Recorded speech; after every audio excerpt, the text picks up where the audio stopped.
He can't block with anything. No, nothing is connected. Check. He has to go here. Then I go here. No. Wait. Check. Oh wait, no, I'm an idiot. Let's check over here, right? Blind. Jesus. We got the long lines here, check. And it can be defended, so mate. Take. Oh, he took a knight, so.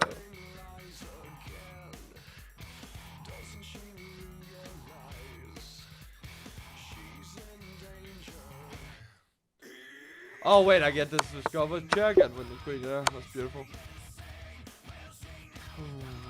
White to move. So now I just need to make a move that makes me survive right here, and he can't. Oh, he can checkmate me right here, right? So I can't go there. So if I go here, queen here, that's ultimate, right? Wait. Wait. I have this choice or this choice. Both of them feel like mate, right? Here. Here. I go here. That's the same, right? And then he goes here. Wait. How do I get out of this? Oh wait, I just take here. Obviously, duh. Oh my god, it's not defended. I go think we're warming up now. I go think we're warming up now. Check. Yeah. Yeah.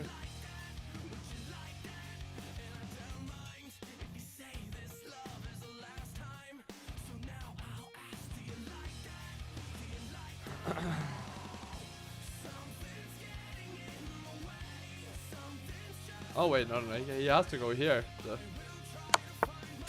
I remember. Duh. Jesus. Alright, let me warm up. Hey, Cuz Mary 21, thank you for the tier 1 sub, man. I appreciate it. White to move here. I can play here. Here. And mate. So I think this is the move. If he blocks, I block.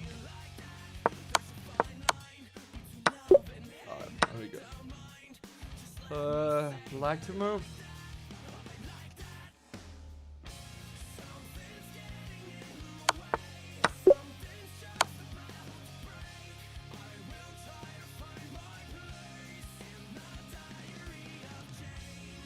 Yeah.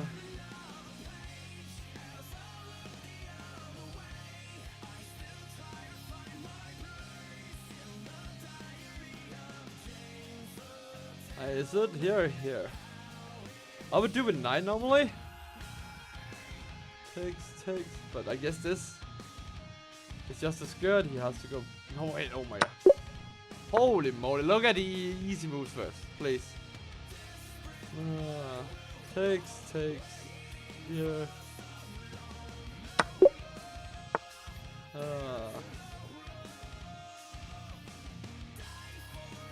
Hitting this. This is covered. So if I go here, he can't get out. And this queen trump, right? Yep. Nice. This is winning a piece. No, it's not quite winning a piece, right? Because here.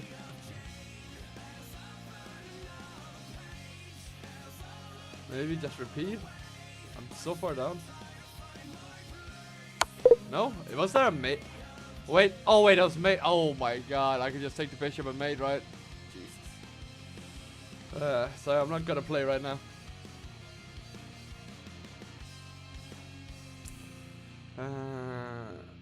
Like to move.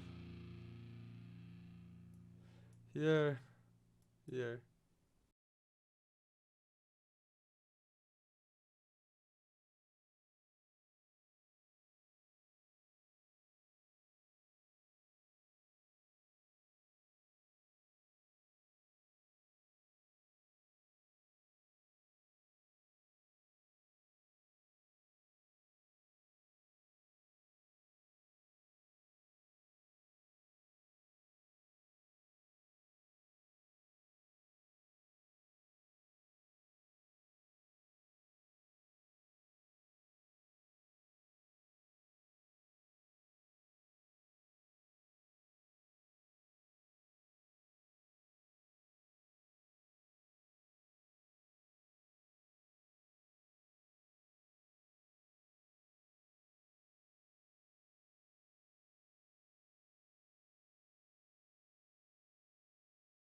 It doesn't have to be a check.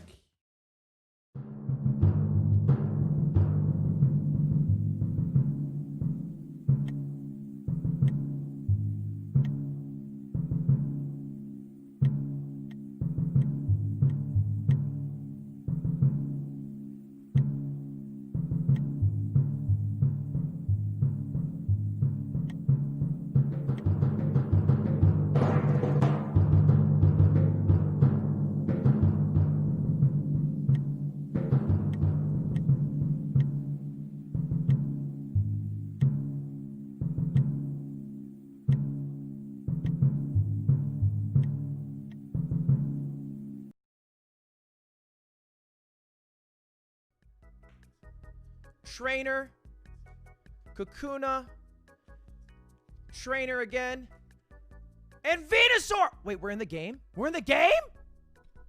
Oh, fuck! Juice Liquor! I don't know. Dude. Don't know what to do. Mike is throbbing. Did we deserve that game? I think we did. Oh, what? I checked him! Because I think his opening is kind of bad. Listen, boys, if you're watching, make sure you call me. Boy is the winner. Somebody wrote me. So I've been playing like 50 chess games a day. But his arrows? You're just 2D Andy, that's what you are. Because no matter what you do, Box, I will destroy you. Oh no! No! And it's too soon. It's too soon, Hikaru. We didn't even reach a climax.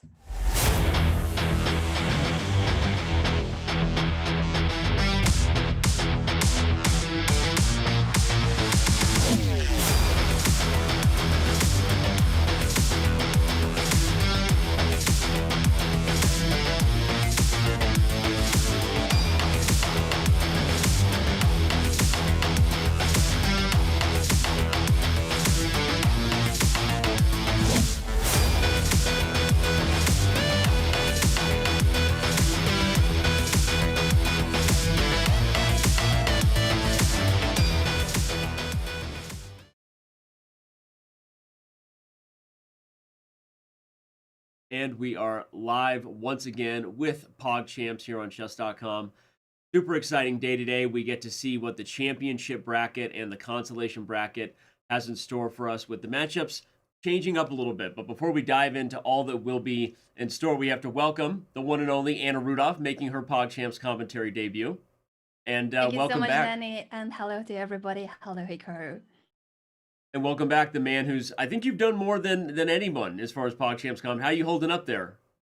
Well, maybe not on this event, not on the second version, but yeah, I think it's great to see that we're in the bracket stage now, just to see all the players after having gotten some games under the belt, having had some experience, just seeing how they fare, because now the pressure is really on. This is sort of the money. Like these are the games that really count. Yeah, the money round are the games that count the most. No, so couldn't agree more. I'm with you, and I think you and I were talking. I think in the last show we did together about how it's really going to be interesting. You learn through the group stage who maybe the top players are, right, and who's going to be in the consolation, and now the matchups. Every single one of these gets so close that I feel like we're really going to be on the edge of our seats today, right? Really going to be hard to predict the winners of each match. So. All right, well, let's dive into the format and remind everybody of what this whole event has been throughout. Of course, it is the groups of 4 that have been going down for the last week have now been split into championship and consolation brackets. You see there at the bottom, right? They got here by playing a double round robin, 10 minutes plus 5 seconds, and the points that were rewarded separated each individual player and put them in their right bracket. But now that we're here, there's a lot of money on the line. The prizes are... Again, the same total prize as we had in PogChamps 1, allocated a little differently here. Prizes will be bigger even for those who maybe finished last, and potentially bigger on the top end as well. Let's take a look back before we review even more just what these groups were. Hikaru, now that we're here, and Anna certainly will ask you too, it's your first chance to weigh in here on the official coverage. Any of these groups ultimately surprise you at the end? We're looking at who moved on and who didn't. Hikaru, give me your biggest surprise and maybe your biggest kind of like you thought it was going to be different.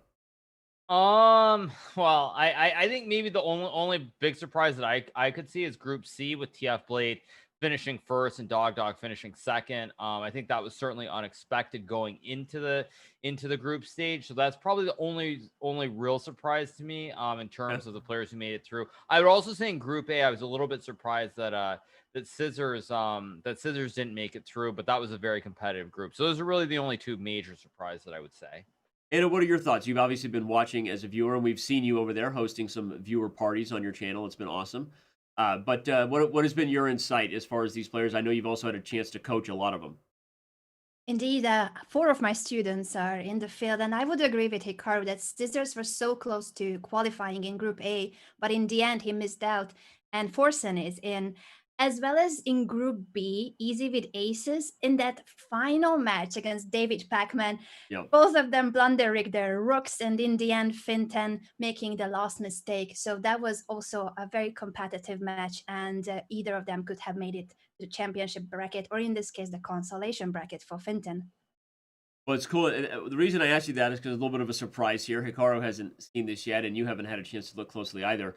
We ran a review of everyone's games here through the group stage, and I think that no real surprises at the top as far as who the strongest performers were. This is based on Chess.com's cap, so the accuracy score run at the default level, which is the same level that we use for deciding the tiebreak. So the default level showed that Hafu had overall the most accurate brand of chess. Hikaru, but to me, one of the ones that stands out is right there, number 4, Easy with Aces, right? A guy that was playing a pretty good brand of chess, considering that he really, just missed out. But obviously, Zexro as well, playing pretty well. So anything jump out to you as far as our top 10 most accurate players as far as accuracy caps go? Yeah, I think certainly probably for Easy with Aces, he played very good chess, but there were a couple of critical moments when he made very big mistakes. And that's the reason that even though he had a 74% accuracy, in the critical moments, he made some mistakes that were too hard to recover from. So that doesn't really surprise me. I would actually say what surprised me the most about looking at the top 10 is that Forsen was third with 77%, because even though he qualified, I didn't feel like he played great chess. Felt like he did what he had to do to get through, but it didn't feel like he was really pushing his opponents off the board. So perhaps to me, that's a little bit of a surprise that he was third. Yeah. But in general, yeah, I felt when I look at that list of the top 10, it makes a lot of sense. I guess also I'm surprised Dog Dog is so low. I felt that he played some really, really good games too. So I'm surprised that he's all the way down at 9th. That's a little bit surprising. And you can see it's that middle round there where he was maybe one of the most accurate players overall in those games that you and I covered. I believe it was against TF Blade. But his front and third rounds were maybe the ones where he stumbled a little bit. So, and as we look at the bracket now, the championship and the consolation, we know we've got matchups coming up that we're going to be excited about, and we'll focus on it. But give me your favorite matchup here before we dive into today's action.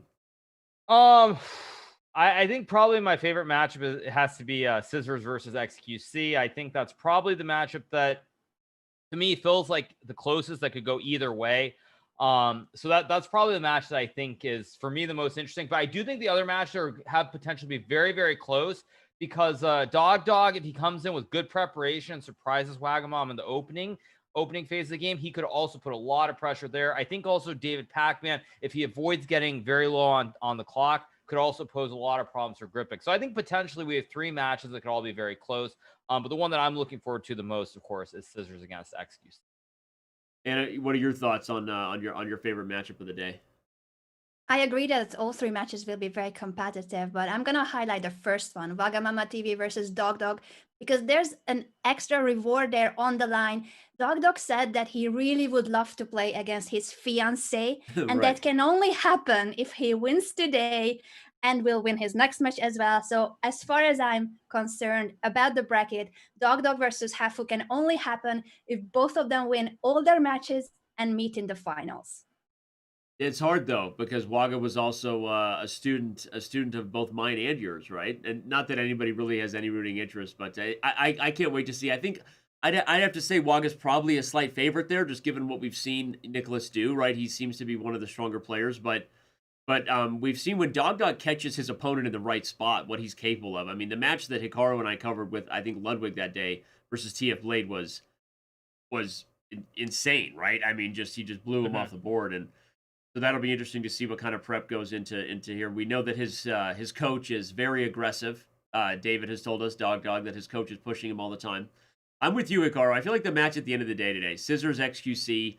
You know, Jack played super well, but stumbled down the stretch. Maybe XQC has some momentum building here. We'll see what happens at 3 p.m. So, anyway, Yeah, I'm pumped. I would agree with that. I was going to say, I think the potential to players play to their best of abilities, all 3 matches should be very close. That's what I will say. Whether that happens remains to be seen. But I think if all 3 players play to the best of their ability, you will have 3 very, very close matches, which is all you can ask for.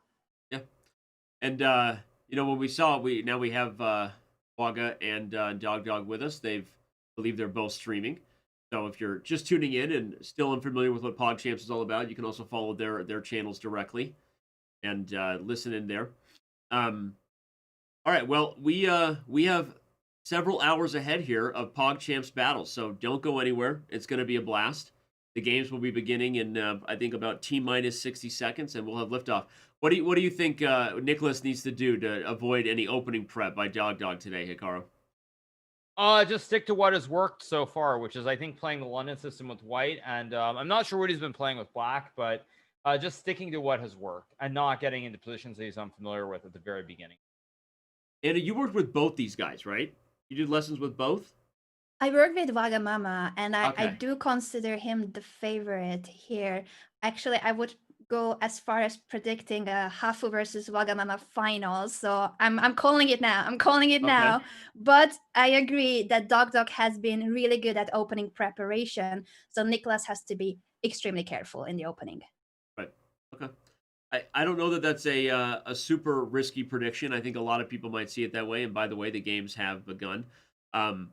But it's not maybe what your heart wants, as you already said. You're hoping for the Dog versus Hafu fiance battle in the final. Yeah, but Waga is my student, so Hafu and Wagamama are both my students, so that would be a dream come true for me as a coach. Well, interesting here. Hikaru, look, Dog not going for his C5, the move that blew TF Blade off the board. What are your Right here? He's playing pretty standard. Yeah, I mean, I think this is pretty normal. Dog had this in his first round match against Zexro as well, where he played this King's Indian setup and he did not play the pawn out on move 2. So thus far, it seems pretty standard for both players. I guess we'll just see how the game progresses. Yeah, and we know this is a good solid setup, right? It's not what he played against TF Blade, but a King's Indian setup against a London makes a lot of sense, and I'm sure him and his coach looked at it. Why don't we take a listen in for the first time today and see what Nicholas is thinking about over there at Wagamama TV.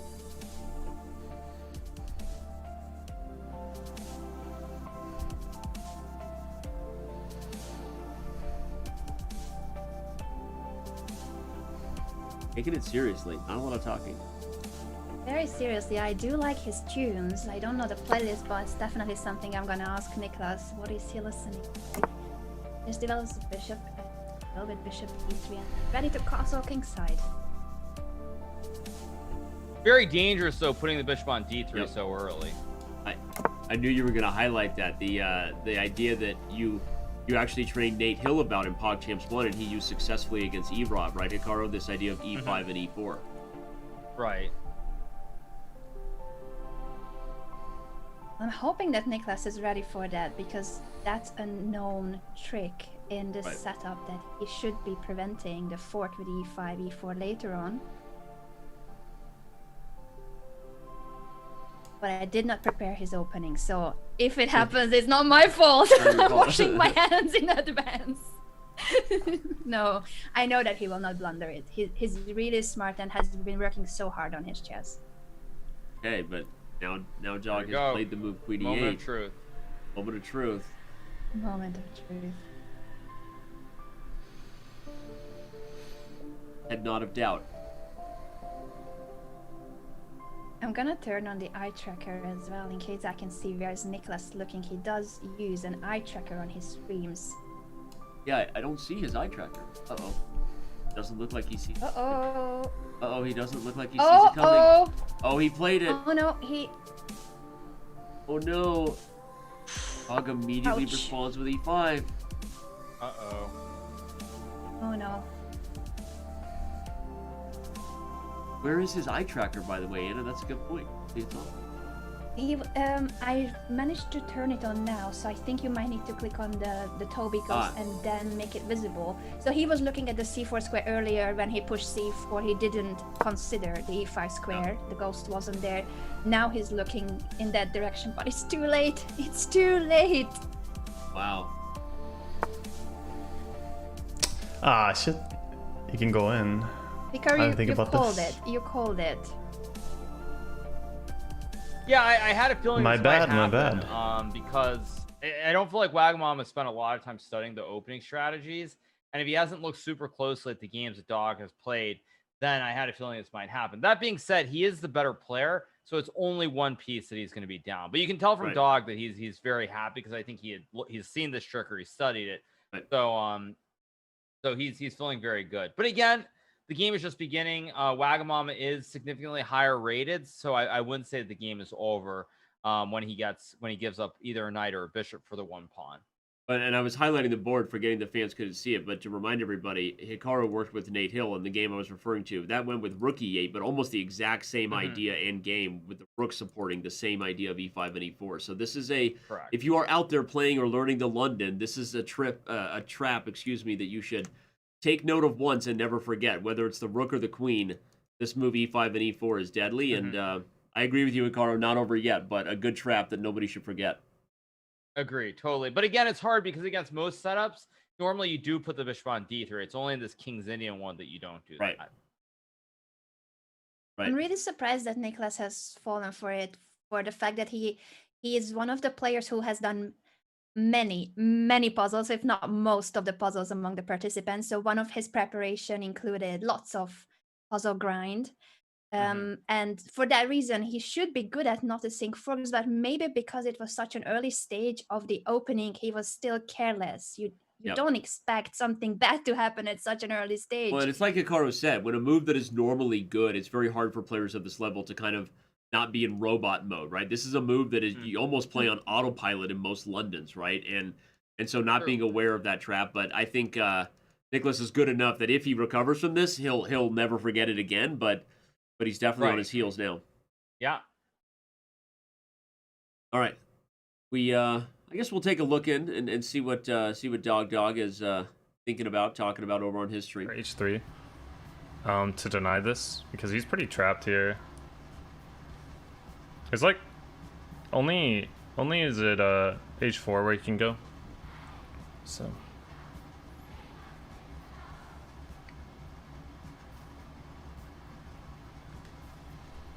just trying to get rid of this bishop so I can push c5.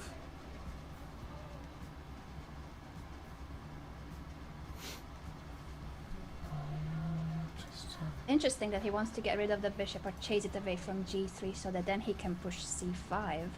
Yeah. And he definitely doesn't want to be another brick in the wall. Yeah, it's very imperative here that he moves the bishop too. All right, I need to think about more what's going on in this game because I'm losing a little focus. Sorry, I'm just really nervous for playing white. Okay, so I can just win this piece, I guess. It opens up his file. I don't have to take it now, but I probably should. Just trading and getting rid of stuff is fine. I'm trying to think about how he punishes me. I don't really know. It might be bad to take though, but I think I just take here. So he insta grabs is fine. So I have more time than him, but it's not by that much. I need to make sure I'm not gonna get checkmated. So I think pushing here is fine. Take. I should be okay. I need to open up the position. I could also develop there. I like this. I should think a little bit longer there, but yeah.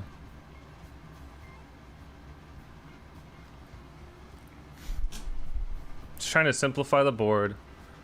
I have this strong diagonal here. I do want to trade for his light square bishop because that's kind of where I'm weak. But I already got I dominate the dark squares right now, so if I can get the light square bishop out, I probably will win this game. Should be hard unless I super blunder. So looking at his position, I do have this diagonal and I can maybe get that weak pawn later as long as he can't make a threat with it at the same time. Like, he goes there, I take that pawn. I mean, no, that'll be under attack if I do attack it, so I'll have to move it.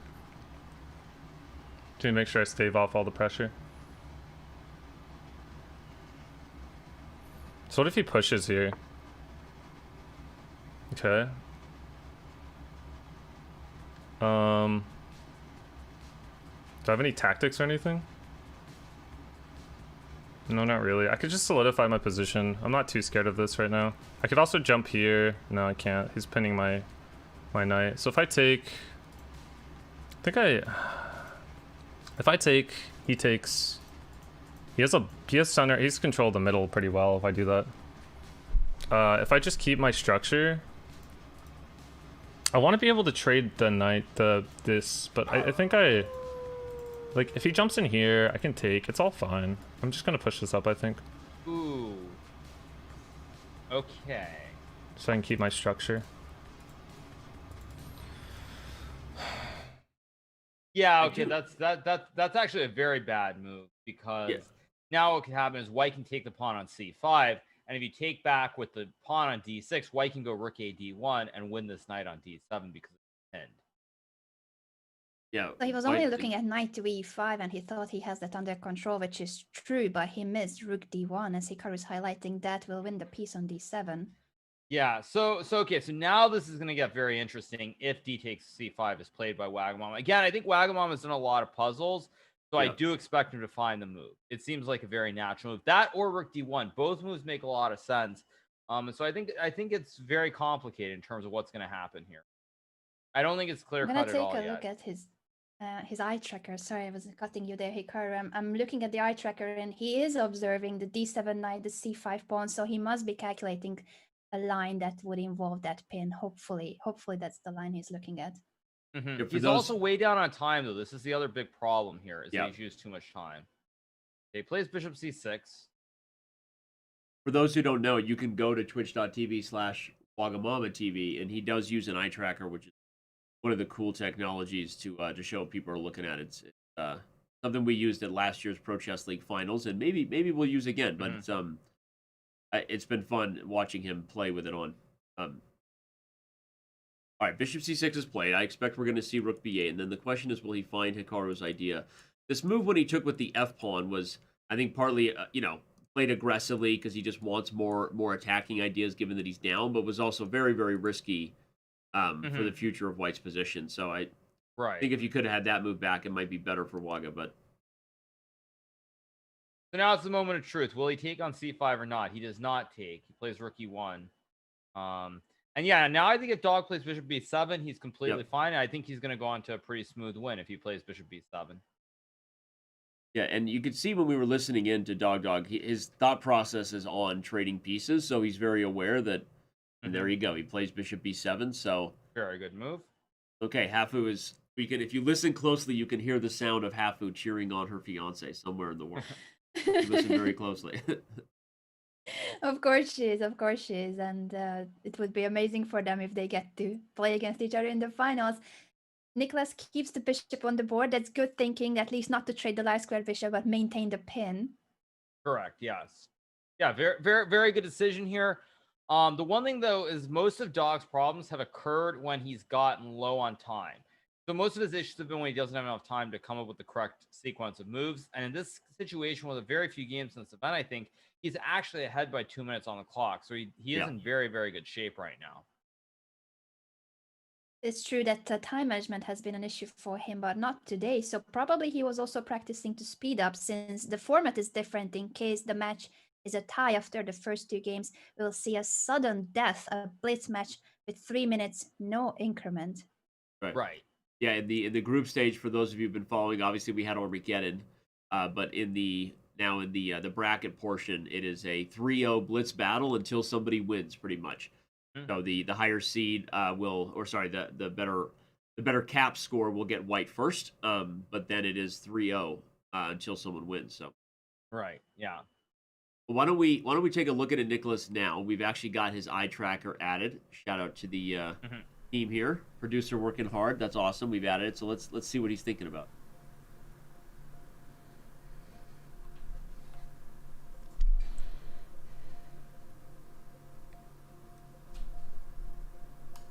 Still looking at those central pawns, but not making a decision whether to take or not. E4.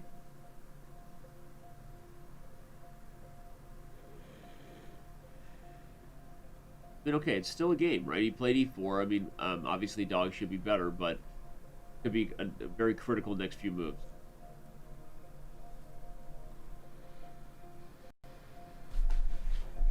Yeah, I would say the next couple moves will probably decide the game here.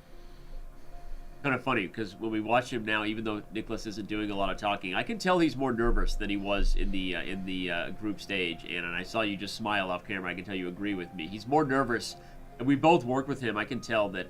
For those who don't know, he's a Dota World Championship commentator. So the guy knows how to talk and explain his thoughts. And I don't think we've seen him this quiet on camera the entire event.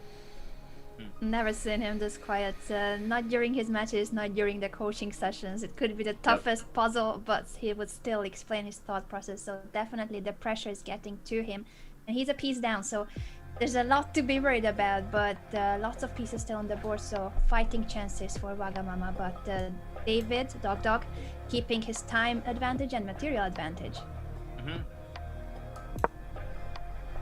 Yeah, I mean, it's basically Wagamama Nicholas has to speed up here, and hopefully things work out. I would say this is really one of the last critical junctures in this game. Yeah. I think if Dog can play knight to g4 and put the knight on the e5 square, I think he'll be very close to winning this game.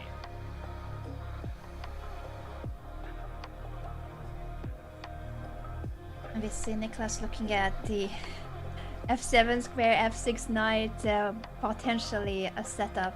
He's thinking of what Dog will continue with. That's not an easy continuation though. Rook e8 would be the natural move, but the bishop on b5 is looking at that square. Yep. But he's managed to close it up, and if he gets this pawn on e5 with a trade where his focus is, he maybe has that passed d5 pawn. So I agree with Hikaru. I feel like is Dog's time advantage going to disappear here, or is he going to find a way to hold it? This is a critical. Okay, queen c7 played. Ooh, okay. Now e5.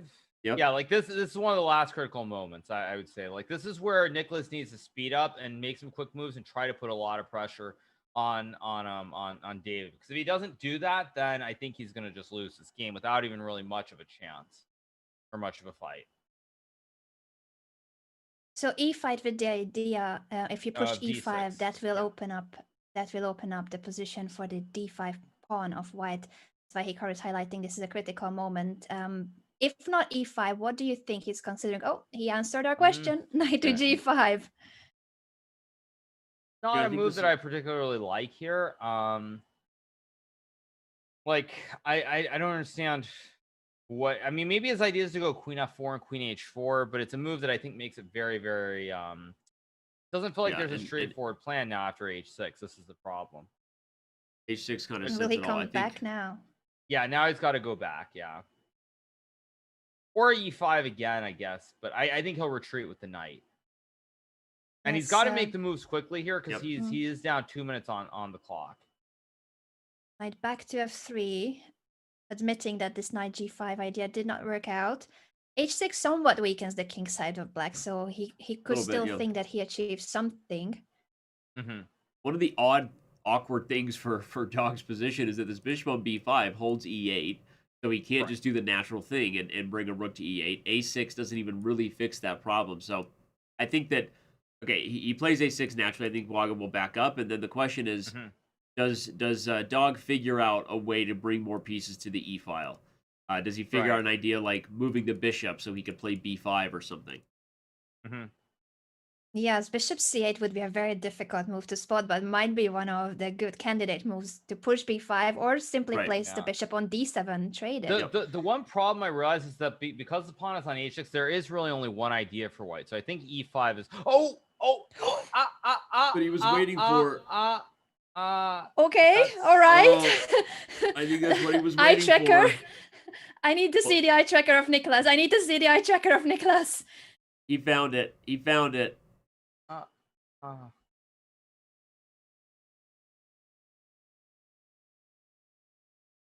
see in his eyes the rook is gone. And we are back in the game. Now it's 2 minor pieces for the rook instead of a piece up. Hikaru's been pointing out for a while, the biggest issue for Nicholas for the last several moves has actually been the clock, even more than the piece. And now Now he still is in a tough spot if he doesn't force himself to speed up. He's got to push the pawn to e5. He's got to do something really fast, like right now. He just doesn't have the time. He plays queen c2, which is okay. Yeah, he clearly doesn't realize how good this would be for his position. We'll see if Dog figures out maybe some sort of relocation to own the dark squares, because if Black figures out a plan that involves any kind of domination of the dark squares, it's going to be really hard for White to win. Agreed. I feel like these type of positions though are very difficult for beginners because some of the best moves include regrouping your pieces with knight d7, knight d5, or moving the bishop back to c8. So those are pieces that are looking all right where they are, but actually they are not active enough. Yeah, but also like Dogs, he's using a lot of time here. He's getting very long. I mean, he's only up about a minute and a half. The gap is closing here, so really tricky. 7. King h7. Let's I think it comes down to who makes the quickest moves here. Whoever moves quickly here, h3 is a good move, by the way. I think whoever moves quicker here is probably going to win this game. All right, let's see what Dog's thinking about here. One more listen in before time pressure. It's coming. He's coming for me.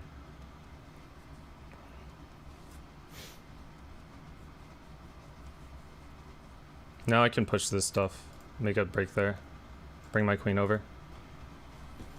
Oh, I was even thinking about that stupid spot. It's fine though. It's not a problem. Yeah.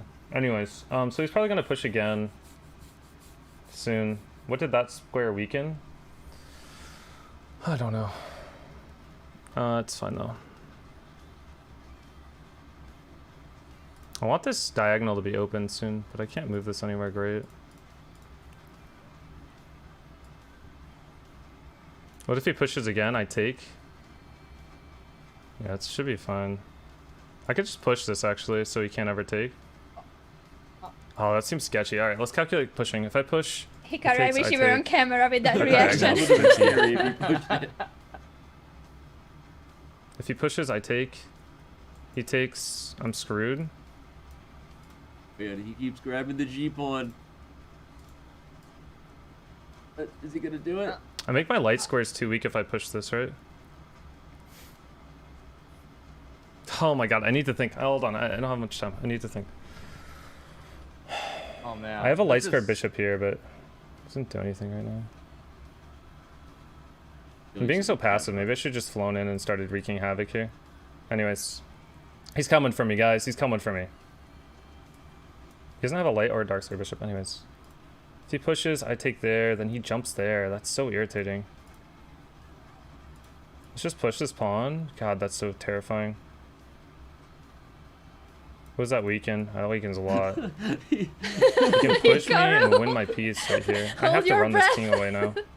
But he's down on the clock now. He's down on time. Unless there was a tactic, I don't think there was. He almost gave me a heart attack. He finally moved the king back. Yeah, I mean, this is like very messy. Like G5 allowed E5.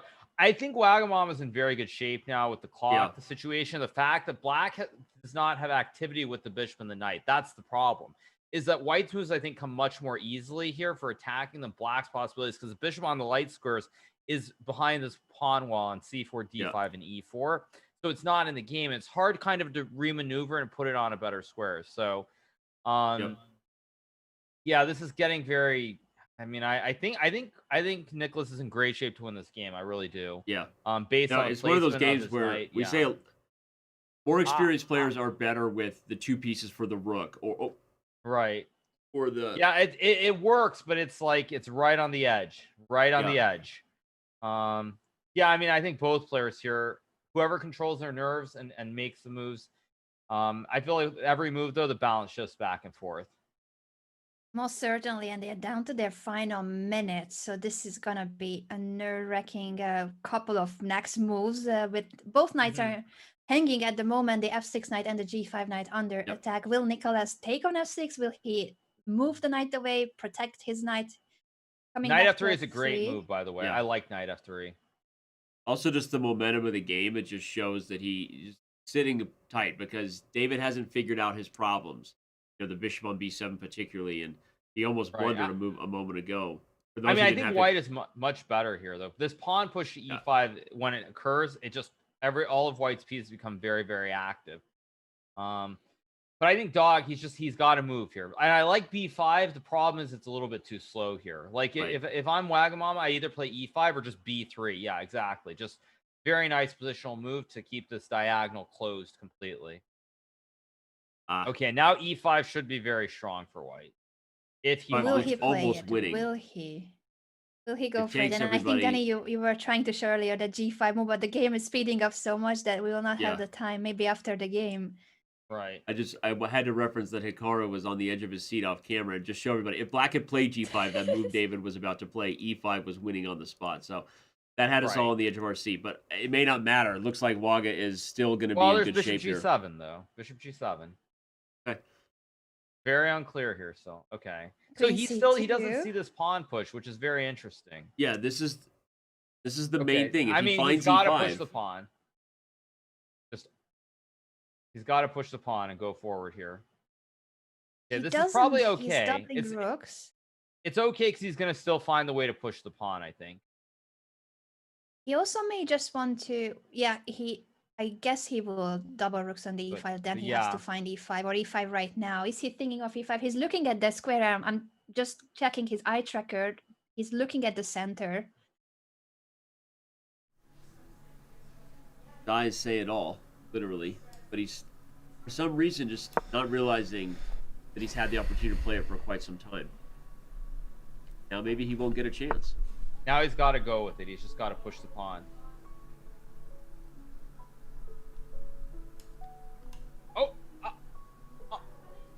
Oh, no. Knight f4. Knight f4 is really strong here. Does he see the fork? He doesn't see it.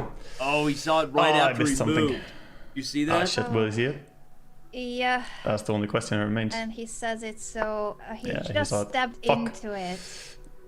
But he's got to move. I mean, it doesn't even matter because both players don't have time. He's just got to make a move. He's just got to move. He's got 17 seconds left. He just has to make a move. What's he doing? He's got to move. He just Don't make a see a move. What's he good way doing? out of it. Okay. 15 seconds left for Nicholas, and he has dropped the rook, so now it's a piece up again for black. Yeah, this is like crazy. But he's got to move. There's no time. Yeah, you just have to move. You're down a piece, but you just got to make moves. Somebody's going to lose this game on the clock. Just move. Good. Just move the queen. Do you see Keep Dog going. just moving his king back and forth now? Yeah, I mean, They but could the problem repeat is moves. there's queen h4 and knight g5. That's actually the danger here for black. Yeah. And Nicholas is going for it. Queen f2 is on the board. Oh, wow. So now queen h4, knight g5. Oh, he's going Found for it. it, and he's gonna see knight g5 for sure here, because it's just a basic tactics puzzle. Knight g5. Oh, man. Of course. He found it. Black Okay. is still Still- okay if he still- finds a move like bishop f6. I don't know if David Ooh, can see it okay. without any time on the clock.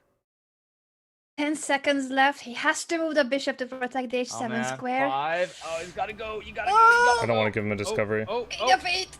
I just need to move. I just need to move. Queen h7 is probably very strong. freaking now. Maybe I should just take in the Oh pawn. man, he finds it right away. Wow, queen h7. Oh man. Rook f1. I don't is know. I'm just winning going. now, I I'm think. moving. Oh man. I just need to make a More move. seat. Just make Oh, moves. Just White's make winning. moves. This is a time crunch right now. Oh, I'm gonna get there's mated. mate. I'm gonna get mated right Yeah, here. rook f1. That's mate. It's mate. I man. can't go fast enough. Yeah. Oh, man, and we had Waga with the fist pump going crazy. Oh. Waga with a fist bump, but it's understandable. He started this game with the piece down out of the opening. Then he Yeah. managed to win the rook on Yeah. e8, 2 minor pieces for the rook. Then he blundered the fork with knight f4. And in the end, a checkmate plan. This attack with queen h7, rook f1 was winning. Oh, so brutal. Yeah. Oh man. Well, it's amazing. We kept saying they just needed to move faster, and it took him to the very last moment, but finally he sped up. And yeah, the mating net. Now, Black would have still been okay if he spied the idea that the queen guard h7, but as soon as he didn't see that concept, it was pretty much over. White's attack was too strong. Yeah, I mean, I think what happened is like the flow of the time, it was too close on time, and the white moves were very straightforward. And for black, it was completely fine and winning with correct play, but the moves were not obvious. Yeah. So it's like a situation where if you use too much time, and then when you're down to like 10 seconds or less, I think it's too much to ask of these guys to find the best moves. Oh, that's really, really brutal for Dog. Because I mean, he was just up a piece out of the opening. He played a very good game. It was just sort of in that middle part that if he doesn't play this rook e8 move and he saw the knight d7, knight e5 maneuver, I think he would have won this game probably 85-90% of the time. But yeah, even one more game.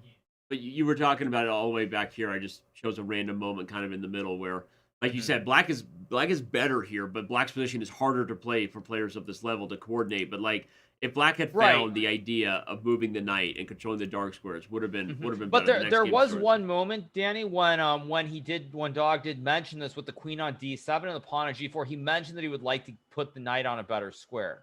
But at that moment, there was a queen on d7, and the white had already played h3, so there wasn't that idea to move the knight. That was the one moment I heard it, so it's very unfortunate. But again, it's only one game. They play again, and Dog has the white pieces. I pulled up that position because I remember very well, like you were saying, this was the position where he knew he needed to move this knight, but he couldn't get it out of the way, and that ended up being his undoing. So, all right, well, we're into game 2. If you're just tuning in, where have you been? We've been waiting for you. We've got Hikaru and Anna and PogChamps. We are now in the championship and consolation stages. This is the championship bracket, game 1, and there you have it, right in front of you. Waga barely gets game 1. That was absolutely wild. Dog was up a piece throughout most of the game. Okay, look at this. And Dog plays a gambit line against the Caracan. Okay, Hikaru, your thoughts? Well, it's kind of like, this isn't quite the hillbilly gambit, but it's along those lines where you bring the bishop out very early. So, I guess that's the idea. Well, but yeah, I just said that, not quite the hillbilly, but you know. Right, yes. But yeah, like I guess the idea is probably since he's down in the match too, I like the concept of just playing for the quick attack. But the reason I made that face is because Wagamama took quite a bit before he took the pawn on move 3. And I would assume since he's playing the Caro-Kann, he would actually know the setup. Now, I love e6. Even if it's not the best move, I really like the idea. Now, what's important is he doesn't take this pawn. That's what's important here. Explain to our viewers why you think he shouldn't take on f3, since that would keep the pawn up for black, but you are warning against it for a reason. I think it will help white develop very, very quickly, and the white idea becomes very straightforward in terms of what you're playing. The ideas might be something like this, everyone. White gets castled, this knight comes to e5 and the f-file, and yes, objectively, black is okay up a pawn, but it's actually very real compensation. You can see at a superficial depth where our blunder check eval bar is, even the eval bar thinks white is okay despite being down a pawn. So that tells you there's some danger. So there's a lot of danger. Of danger. Yeah. Huge advantage in development for the pawn. Okay, he plays b5, also not bad. But e3 is a common way to give it back, everybody. Do I keep interrupting you? Terrible. b5. I mean, because now if the bishop goes back, you've created another weakness. Like this light square bishop on the c8 square is really misplaced here. So this opening is off to what I would say is a very, very bad start for Wagamama. And I think there's a good chance he might think for a long time here as well, because it's not obvious as far as what's going on. And this is exactly what we predicted, that Dog will come with a really strong preparation. Nicholas had to dodge the bullet in the opening, but in the first game already, he stepped into that fork idea in the London system. And now second game, a Caro-Kann gambit line, and he's not ready for it, it seems. Okay, but he's setting a trap already by pushing the pawn to a5. The idea, of course, to push the pawn to a4 and to trap the bishop. Bishop will have no squares to go to without it being captured by a pawn or another piece. So I like what he's doing with this pawn to a5 move. And a3, another move that I think is very, very good here by Dog. He's going to run out of pawn moves to make over here on the queen side. At some point, Nicholas has to deal with the tension over here and decide. And if you're rooting for Waga, you hope that he understands how dangerous it is and gives back this pawn in a way that it doesn't let white's f-file become open. But if he doesn't, all these pawn moves, I think the only thing I would say about this position that I don't like for Dog is that the bishop on a2. The idea of pushing, like, just Danny, just make like some random moves like bishop b7. Yeah, knight takes e4. Knight f6. Like, the only thing I don't like here is that this idea of playing something like pawn to c3, followed by bishop to b1, rerouting the bishop, it doesn't feel natural. So I'm a little bit worried that this bishop on a2 could become out of play for the whole game potentially. Right. Because if you don't know the idea of playing the pawn to c3 and redeveloping it on the backwards diagonal, I don't know if you can find that over the board. Yeah, that's a great point. And Wagga Nicholas has ended up taken the pawn, taking by on the way. f3. Indeed, he has chosen to keep his pawn up, but this will be a very dangerous position with the f-file open. White is ready to castle kingside and attack soon. While black is undeveloped. No pieces have been touched, only pawns. What's going on? Mm-hmm. Finally there, he develops one. But yeah, I agree. This smells a little bit like some dog home cooking, meaning that for those who've watched, he's won some games because of opening prep already, and I think he knew Wagga was a Carol Khan player. So David probably right at home in this gambit. Let's see what he's thinking about. I need to just develop a little bit.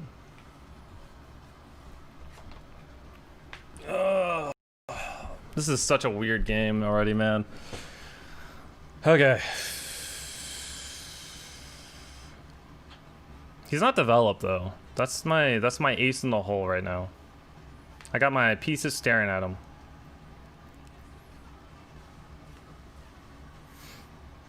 I could jump my knight in the middle right now. It's a nice spot for it. Knight jump middle, bring queen to f3, set up mate almost. It seems pretty solid.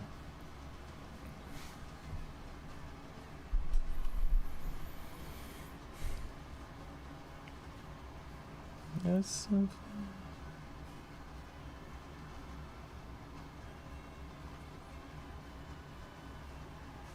Yeah, I mean, this is a very bad start for Wagamama. He's got to make moves quicker. He's using way too much time here.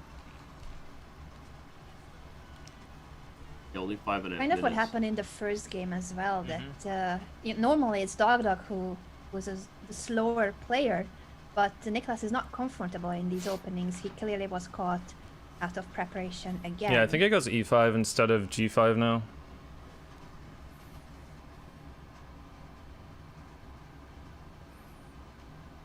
He's got to move. What is he doing? Look at this beautiful path for my light square bishop, dude. It's insane. What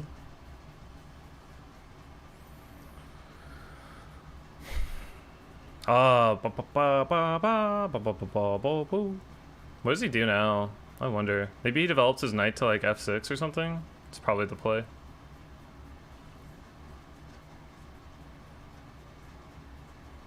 Knight f6 is about to happen. The eye tracker is there on Nicholas's channel. Oh, knight h6 he's also trying. Gosh. Oh no no no no Knight the no! wrong way.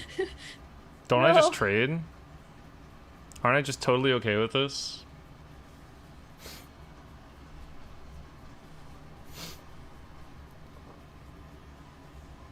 Kind of want to go here into trade. See, if I trade, he takes. I mean, it's a really good trade right there. Yeah, I think I want to jump here though. Where does he plan on going? I don't know. That should be fine.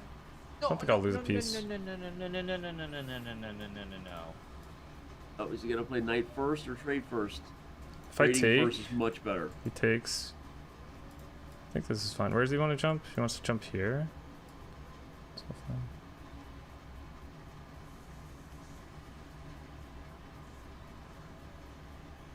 Critical moment. No. I think it's Okay, right. but the And he move here chooses for black knight is borderline impossible. I mean, I don't think bishop g5 anyone would find here in this event. I think that's a very, very hard move to play. Yeah, I think it's this the only move that isn't losing. It would eliminate the trade on h6, Right. and black would actually be totally fine. Right, but a very, very hard move to play. The crazy Extremely question, hard. Hikaru, will he play a move like knight f5 and allow the tactic?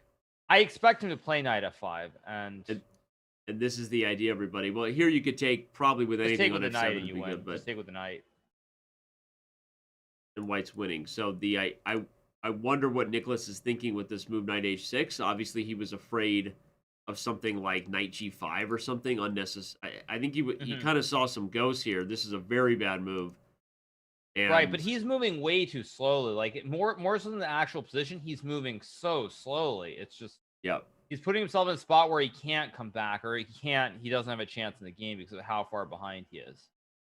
True, he's really uncertain of his decisions, and he's looking at the f7 pawn and the h6 knight. I'm just checking the eye tracker again, but he hasn't made up his mind. He's not grabbing any of the pieces just yet, and he's down to 3.5 minutes. He's got to do something. He's just got to move. Got to move, dude. Yeah, under 3 minutes. And shout out to Dog again for his openings. I mean, I know he's down 1-0 in the match. By the way, if Dog wins, we got a tiebreaker, everyone. That'll be fun. But he's up way on the clock here. He's clearly prepared well in the opening in all of his matches.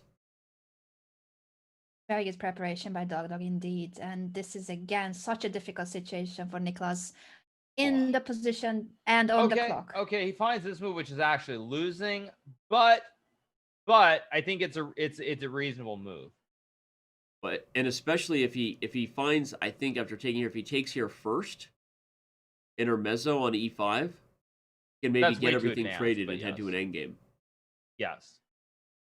Although he's still much worse, but yeah, still much worse, but maybe not checkmated right away if he can get all the pieces off. Yeah, so I mean, again, I think Dog has a lot of good moves here. He can move the knight to e4. He can take the knight on h6. Both moves look extremely attractive here for White. He's looking at bishop takes h6. He was about to play that move, and then he took it back. He does that a lot. When we watch David, yes, he does. Yeah, he moves the piece and then takes it back. Almost gave us a heart attack in game 1 with g5. It's really dangerous. It's really dangerous. He will end up making a mouse slip one day. Okay, he does ultimately take. And Nicholas Waga takes back right away. Right. So he didn't consider the intermediate move bishop takes c5 to try to trade queens. Unfortunately for Nicholas, that means queen h5 is looking very strong for White. Queen takes d4. Yeah, you can't do it right away. Oh, this is looking like a blunder. Yes. Thank you, Hikaru, for the free lesson. No, but maybe you've accidentally foreshadowed the path here, Anna. So as long as there's a way to lose for White. Oh. I found it. I found it too. Oh no! Oh my gosh! Oh my gosh! Is he gonna see it? Oh my god. The eye tracker. I'm looking at the eye tracker. Is he gonna look at the d4 pawn? So far he's only looking at f7. Quite bad. He's not looking at the pawn on d4. He's not looking at it. He's not looking at it. If I move, he doesn't see it yet. It just seems straight up losing for me.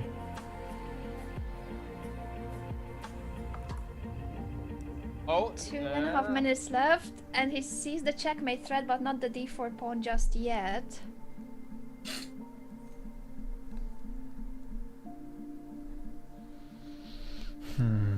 Looking at taking the knight on e5, but he'll get checkmated immediately if he does so. It's either fine queen takes d4 or it's over. White's threatening checkmate on f7. Everybody. So far, he's only looking at. Oh, wait, I have a move. I have a move. I have a move sent from heaven. Oh, he sees it. This. A move sent from heaven. Sees it. That's what he called it. I love the eye tracker. You gonna play it? Oh, Anna, you jinxed We off. can break his attack a little bit so here. Sorry. Oh, At the same time, Waka is my student, so I got a jinx here. It's still very. By the way, though, to be clear, it's still not. I don't think the game is necessarily over after he takes the knight with the queen. White can go back to f3, and there still are a lot of practical chances. A lot of practical chances, but Waga is back in the game out of the blue. Suddenly we have a game instead of a checkmate in 12 moves or White winning very quickly. The position was about to collapse. Queen h5 was a blunder, the same blunder I made. As soon as you said queen h5 in this position, I had a feeling that you were foreshadowing, and this is exactly what happened. Oh my gosh. Okay, he's still up way on the clock though, right? Yeah, but the I problem, mean, he's, yeah, but the problem with him being up on the clock though is now he's going to use a lot of time because he's going to realize he did something wrong. And after what happened to the first game already, I think psychologically it's a little bit difficult. But then to know that you're doing really well and to blunder like this, I think the pressure is going to get to him. He's going to have to use a lot of time to sort of recover from it. So it's going to be tough. I mean, he's still in the game. He moves the queen back to f3, especially with the time situation. But I think Dog has to go fast now. He's got to move fast. Like just play good attacking moves, right? Like queen f3. He was calculating the trade on e5, but he realized that then the bishop will not be hanging anymore on f6. So now he's thinking of alternatives. yeah, that's the last thing we want to do is trade queens. And when Hikaru said, if the queen comes to f3, I mean, not only is it a game, but with time pressure, there's moves like knight e4 coming, rook to e1 coming. Like, you might even still take Dog as the favorite to win the game if he just realizes you got to keep the queens on the board here. Right, agreed. Looking at queen f3 now, so that's the right way to go, and queen takes h6 is his other option. Let's listen in and see if he's recovering from his blunder yet.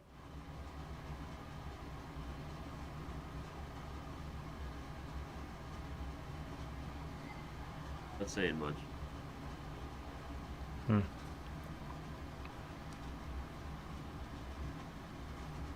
I think he's still calculating queen takes h6. I think here, and I can that set his up a queen check. will get into trouble. Oop. Found it. Very good. It's a good idea. Very good. Still game Maybe on. I can get there. Still game on. It's not over yet. He probably brings his bishop to d7 here. What do I do if he brings his bishop to d7? I go d1 with my rook.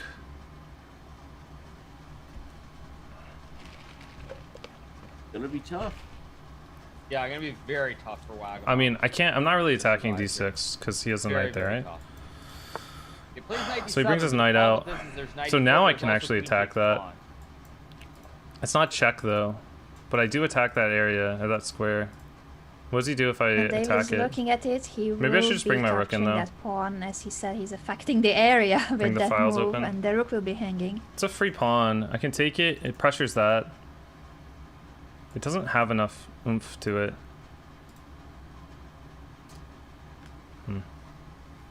I guess I just go d1. I can't think of anything else. It's a decent move, but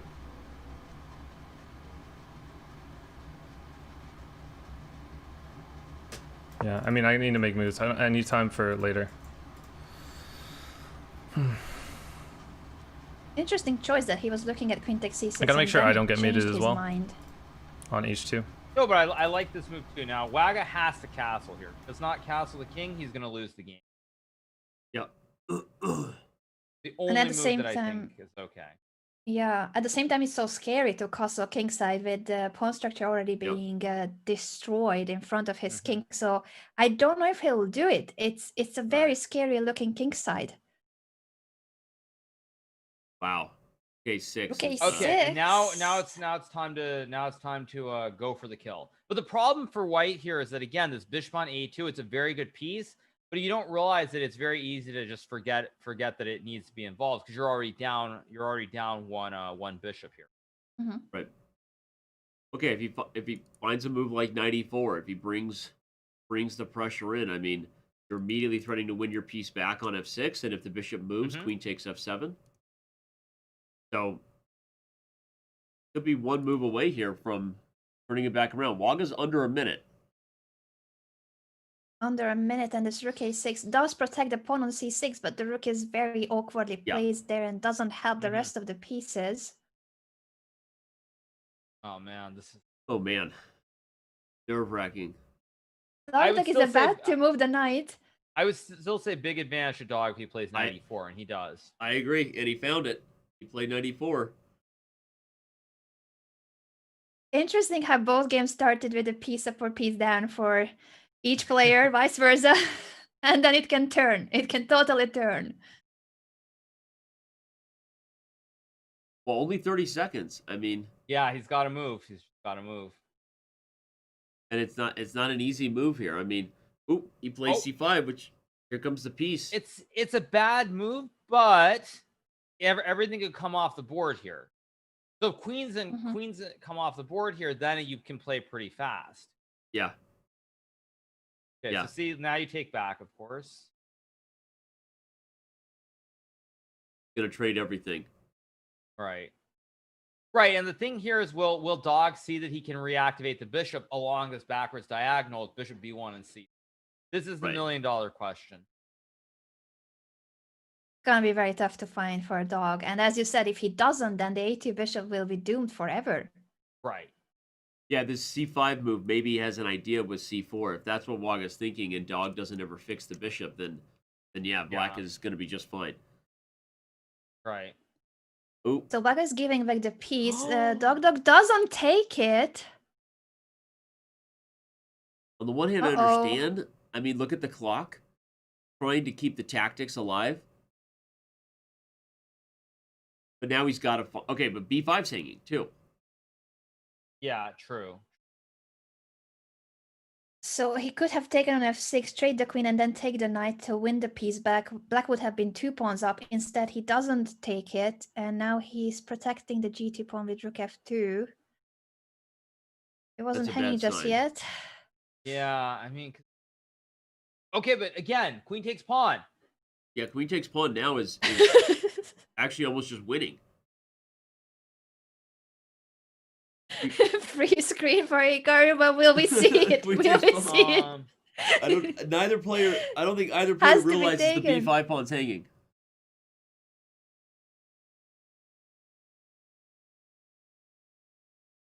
Oh, Okay, it's on the board. played it. Finally. There we go. Okay, now will he see... Now will he see I think he's bishop going to win the c8? game. Bishop c8 is the only move that's playable here. Will he see bishop c8 or not? I don't think he... I don't think so. And now White's Shit. winning. Waga realizes he's busted. This is so bad. Oof, This is bishop so takes bad. g2 out of Actually fucked this up hard. desperation, but now everything is hanging. Yeah. No, Dog's going to win this game. And I mean, I think it's justified in many ways. Shit, but dude. I feel like... I can go here now. Okay, now I basically take lost. the knight or take the rook. And again, with the time situation the way it is, Dog is going to win. Yeah.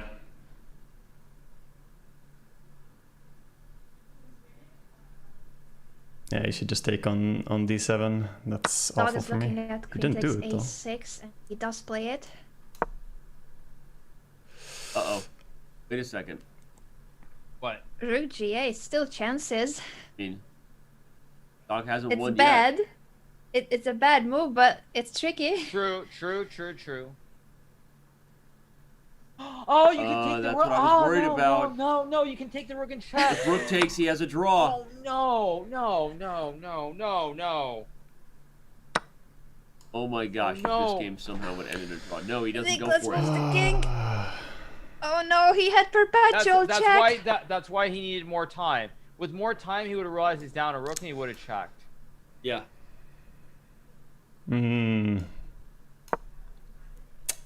Oh my god. Good point, Hikaru. That's why you take your crazy. time earlier.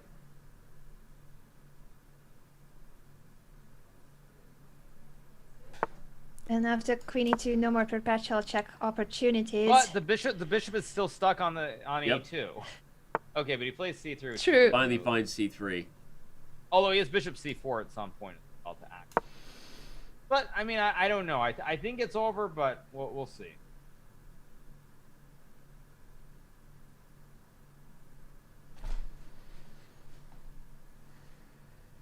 Okay, but now queen 4.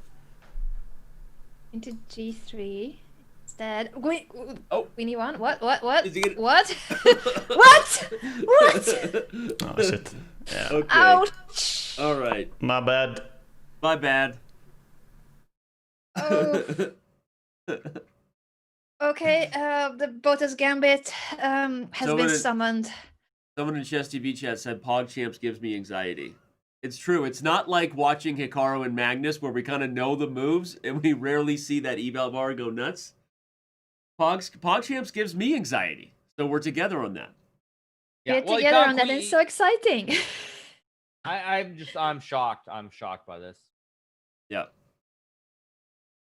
Well, I will think say one thing that's very clear to me though, which is that I don't know what Wagamama's rating is based off of, but he's definitely, I would say, not playing at the at a 1470 level. That much I would say. Or sorry, I guess the rating's even higher now at 1519. Yeah. It doesn't feel like that's the level of the move. I don't know if he hasn't played a lot of games or what it is, but I think we've overestimated perhaps some of his abilities. But I think he's also nervous. I think that's what we've seen. True. The extra time he's taken has really shown more nerves than we've seen from him Mm-hmm. previously. And Exactly. I was gonna add that too. That he's very nervous and he was caught out It's of almost preparation in both games. It's almost wait. It's I guess he has the H pawns. Like, yeah, it's he very wishes he close. did not. Yeah. I started looking at pawns. it when you said that with anxiety again. Yeah. This would be hilarious. I mean, not hilarious in a good way. Hilarious in a, oh my god, please don't do this to us way. Okay. No but way. He trying. still has a pawn behind. Oh, okay, He's he's got trying the to other get one. rid of them. Yeah, Yeah, okay. yeah. If he didn't have that other one, oh man.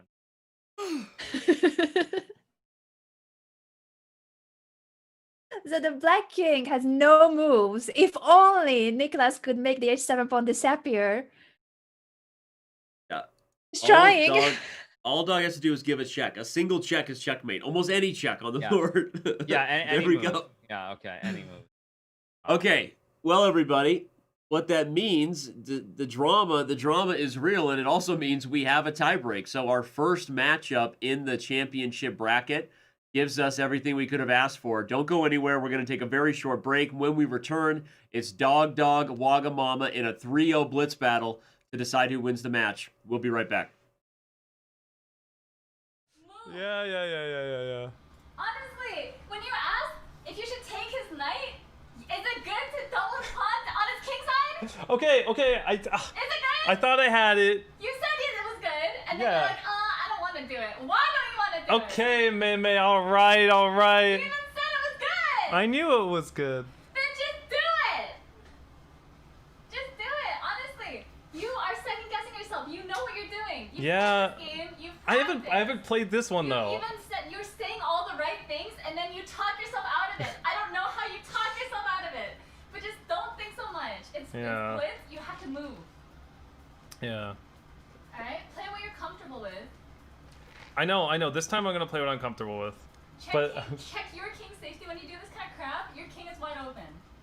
So just. I know. I should have moved. Fine. It was honestly fine. He spent like 8 minutes in the opening. Yeah, he did. So just like, but then you spent 5 minutes making the smallest adjustments. So just like, you just have to move. It doesn't matter. Just move. I know. It's hard though. No, this time I'll move because I know it's blitz, and I'll try to go as fast as I can here. Also, next time maybe try harassing his queen a little. Yeah. Like if you put your rook on his queen, it was the best. Yeah. Either one of your rooks on his queen. Yeah. But yeah, you got this. I got this. Just breathe. Don't overthink. You're in your head. I know. This is stressful. Yeah. I threw the first one so bad. I know. It's over. Just deep breath Okay, all and right. just move. Wait, what color am I playing? No. Aren't they supposed to message me? But just move.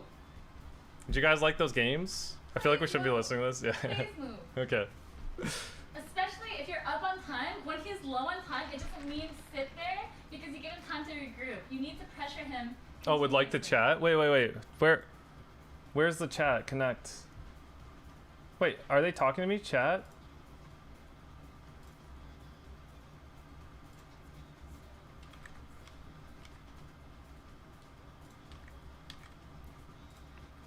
Wait. Where's the thingy? Ghosting them? How do I talk to them? Wait, can they message me again? Sorry, Mei was yelling at me. Stop giving the casters anxiety. It's fine, guys. I'm the best player in the world.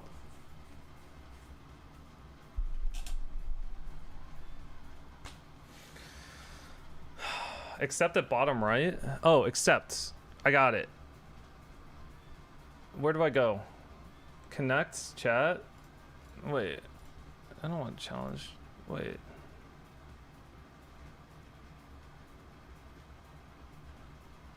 Hold on. I'm going crazy now. Bottom right? Yeah. Hi? Oh, I don't want to talk to these guys. It's 3-0? It's 3-1, isn't it?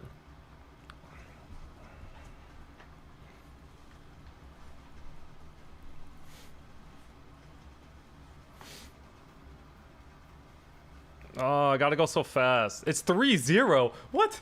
Oh my god. It's just whoever plays fast.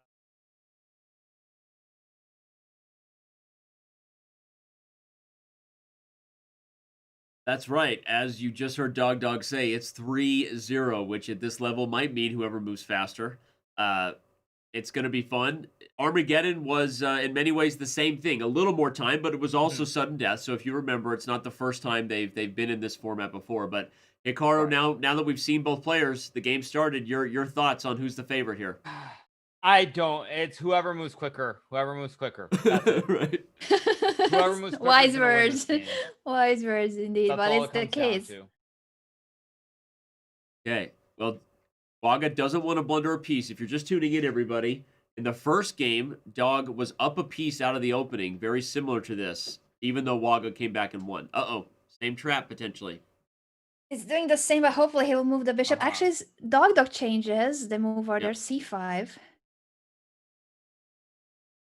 Okay. I Gonna like be what wild, Dog that's has all so I know. far. I like what he has. Okay, Okay. e4 takes away the danger of that e5, e4 move. Yep. So, oh man, could happen. Looking better for Nicholas than that first game did for sure. Right. He learned from it. He definitely learned from it. And I was lurking in his chat in between the games. He said he was sorry for letting me down as his coach. I feel so bad for the players when they take on the No one's ever sorry additional for responsibility.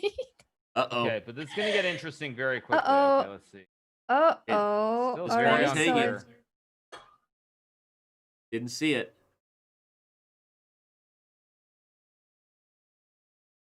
Still had he better. taken on d6, the Knight rook on h5 f8 is is a great trapped. move. Knight b5 is a fantastic move too, though. Even Yeah, if it's they're- not the best move, it's great move. See, to not playing hang very that knight well. on the d4 square. Whoa, whoa, Oh, whoa. wow. Oh,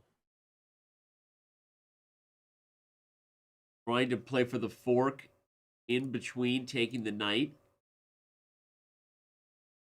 well, it's gonna be interesting. Let's see what happens. Similar to the first game, it's going to be 2 pieces for a rook if Dog Mhm. saves his knight. Correct. So he just needs to realize that if he moves the knight, God. the a8 knight wasn't going anywhere. He doesn't see it. I am very surprised that Wagamama again captures incorrectly F. on g3 with the f pawn and not the h pawn, capturing away from the center, not towards the center.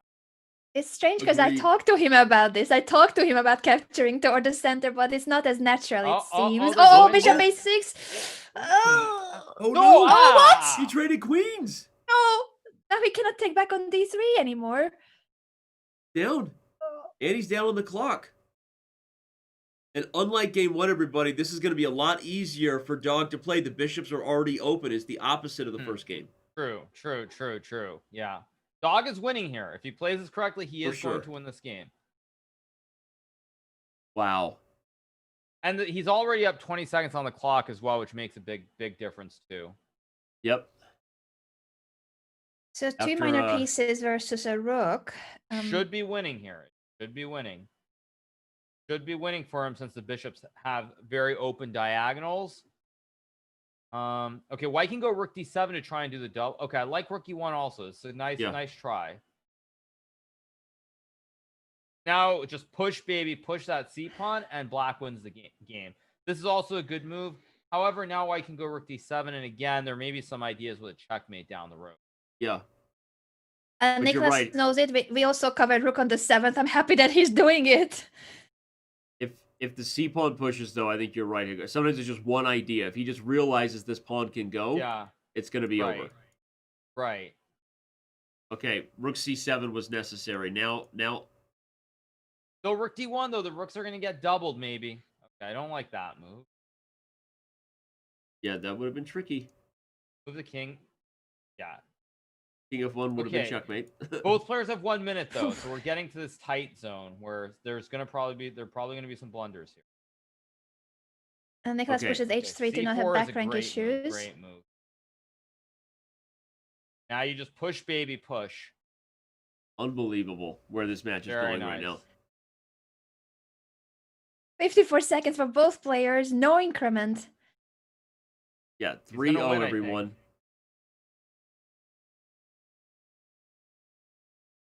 Okay. Now Waga should probably just sack and get rid of the C pawn. Yeah, I would totally sack here. But he's down to 38 seconds. He just has to make quick moves. He just has to move. You just got to go. You just got to go, man. Okay. I don't like that one because now the bishop's no longer supported. Yep. Okay. But now they both have to just make moves. But again, it's the clock. Right. Like I said, whoever is faster is going to win the game. That's a good C2's move. on the Maybe board. rook E6. 22 seconds for 21, Wagamama. 20. You got to move. You got to move, dude. Okay. Gotta move fast, dude.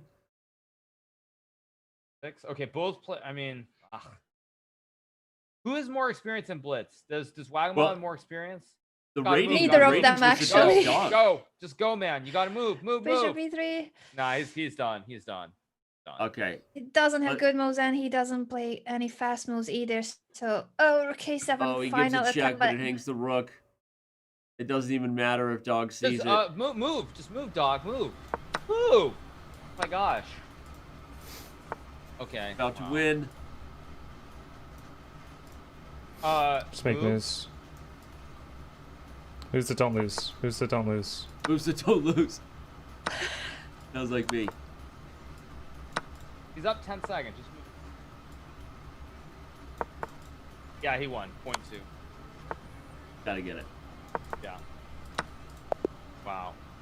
There you have it. Here she comes. That was a flawless game of chess. Yeah, you played fast. You didn't think too God, hard. It was good. Flawless I never game. think too hard. And Hafu That's my secret. celebrating in the background. It might happen. Might Thank you. happen. A step I mean- closer to the finals. Hafu versus Dog. Might happen. Wow.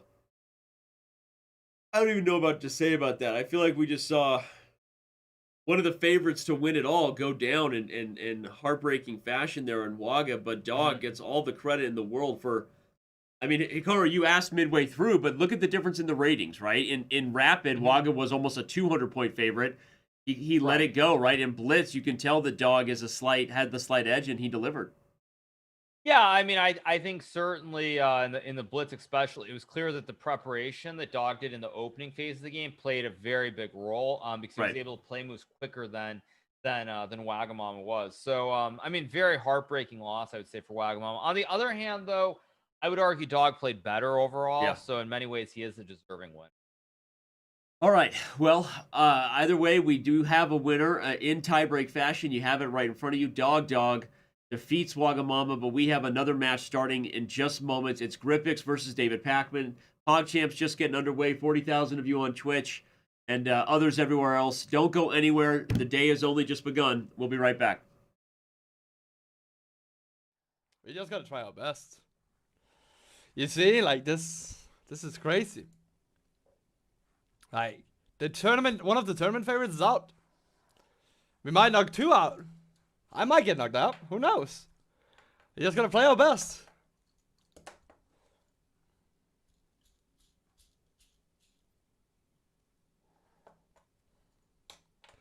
It's gonna be good.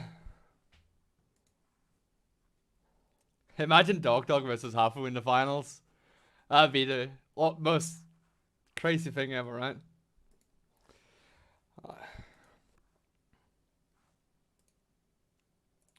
Gonna open some music here.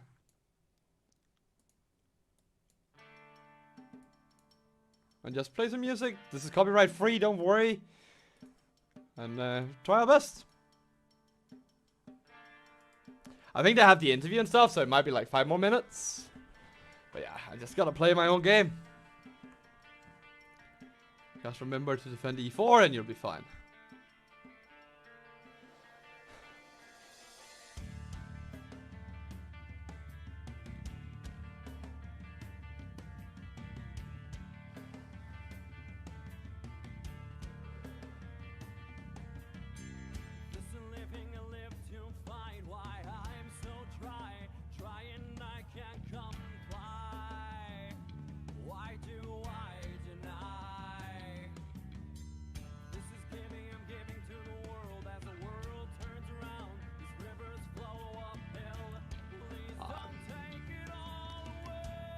We just take a chill. They have the interview. That's gonna be crazy. Am I allowed to watch the interview? I guess so, right?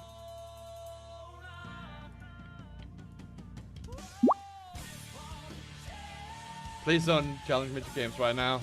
Don't be rude.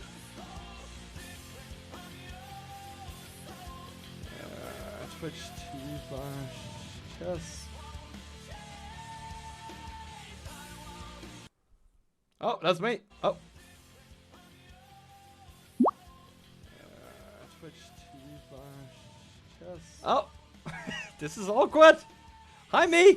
Oh, hello. How are you? Oh, that's me. Oh. Let me mute this. We'll just sit and look at ourselves. There'll be like Inception, right? See, now he waves. And he waves. 30 seconds until the interview. I really want to hear the interview before my game. But yeah, we're just sitting here chilling. You're getting some gripception.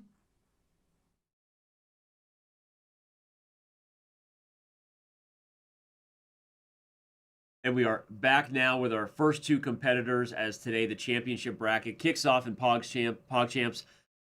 Guys, you gave us all we could ask for, a thriller that went to tie breaks. But I'll start with you, Nicholas. I know this is not how you wanted your PogChamps campaign to end. You worked super hard. But how are you feeling right now? You got to be proud of yourself and your thoughts on what just went down. I think it was a really fun match to play, to be honest. I mean, I knew going into this that Dog was going to be well prepared. And I just think that it turned out to be really fun matches in the end. Obviously, I don't want to lose. No one wants to lose. But I think he played well. And, you know, congrats to him. Dog, is Hafu's advice encouraging or not? How was it when she busted? You gotta answer that. Everyone's watching. Can you guys hear her when she busts in? Yes, and we starts can hear her. yelling at Yeah. me? Yeah, it's good advice. I mean, she's always there supporting me and pushing me, and it's a little scary at times, but I'm used to it. You know, it's good. Well, as long as you're used to it. But seriously, it did seem like it paid off because the main advice seemed that she was like, trust yourself, play faster, trust yourself. And in the end, her advice paid off in the blitz, right? Yeah, even last time she just told me to like take a deep breath and like reset and don't get like caught up, because I would get in my own head and like just think about the same thing over and over and over and not make a decision. So especially in blitz, like with players of this caliber, it's just about making like moves that don't lose. Like 3-minute games, I'm just like, please don't hang something. I'm just moving my pieces around. Right. Yeah. Yep.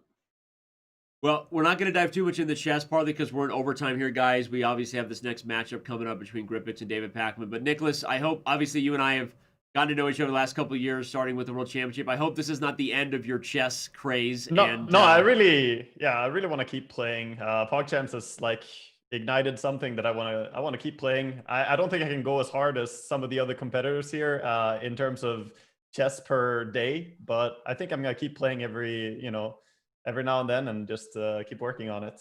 I'm probably not gonna do like 8-hour streams because that's really exhausting, but chess is great fun. As a coach of yours, Nicholas, I'm very happy to hear that, and I'm ready to learn Dota as we said, skill swapping. For sure, anytime you want. And I mean, I appreciate any further lessons in chess after this too. I'll try mostly and just play more as well, because I think it's mostly on me, not my coaches. My coaches did great. I let them down. You didn't let anyone down. You didn't let anyone down. And congratulations, Dog, to you, as you're getting closer to a dream final potentially against your fiancée. The dream. The dream. Yeah, he's like, yeah, the dream. Anyway, guys, and I know Hikaru's been patient here, but I'm already being told by the team we need to move forward here. So, guys, I'm just going to say congrats again, Dog and Waga, on a great event for both you. Dog, good luck in the next round, and we'll catch up with you guys soon. Yeah, thanks, guys. GG's. Yeah, GG. All right, as we let them go, Hikaru, I'm going to ask you to give your thoughts. We've got the bracket there. The first person to move on is Dog, and here comes Gripix and David Pacman. Now, Pacman also played super well. Remember, Hikaru, he was beating Hafu in their games, right? So what are your thoughts on this matchup coming up here? Well, I think I said it before that I felt like there were three favorites who I felt based on the ratings, which I would say I think are probably inaccurate. I think Wagamama's rating probably is a little bit too high, based on what we saw today. But I felt that Gripix and Hafu were probably the two other players that I thought were the strongest. So I think that Gripix is definitely the favorite here in the matchup against Pac-Man. As I said before, Pac-Man kind of reminds me of Dog a little bit in that it feels like for him, it's all about the opening phase of the game, using time and getting in good position. And if he doesn't get that right away, then he gets low on the clock and panics, and bad things, really bad things have happened in a couple of his. So I think it's critical that he doesn't get too low. For Gripix, I think just doing more of what he's been doing. I think it's clear that Gripix and Hafu are the two remaining favorites right. Okay, now Anna, I know, like you said, you've worked with a lot of them, but you didn't work with either David or Grip, right? No, unfortunately. Okay. I wish I could have worked with all the PogChamps participants, but I didn't get a chance. I did see some of the coaching sessions of David with Alex, and I also tuned into Hikaru working with Gripix. So tell us about that experience, Hikaru, and what do you see as the strengths and weaknesses of Gripix?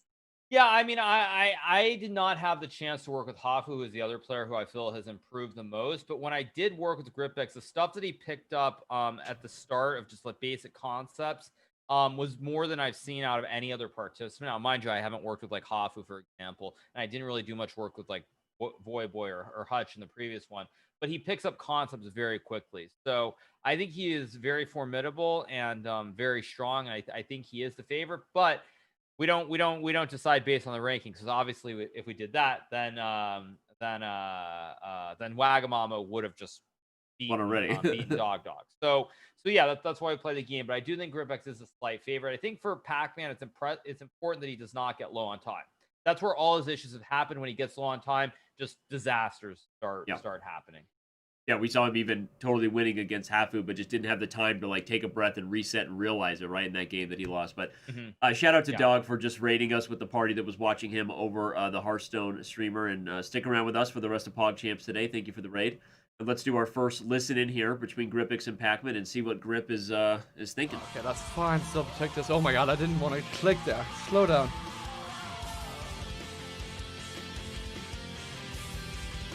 Slow down.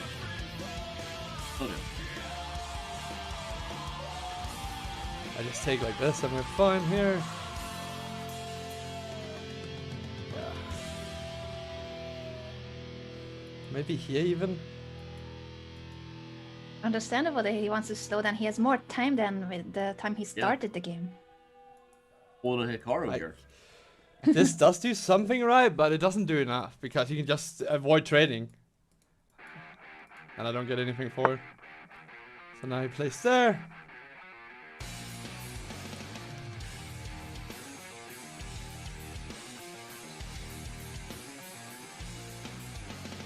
What is he looking for?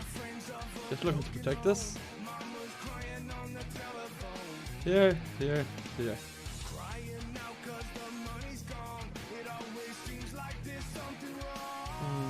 D1. I really want to get this knight developed.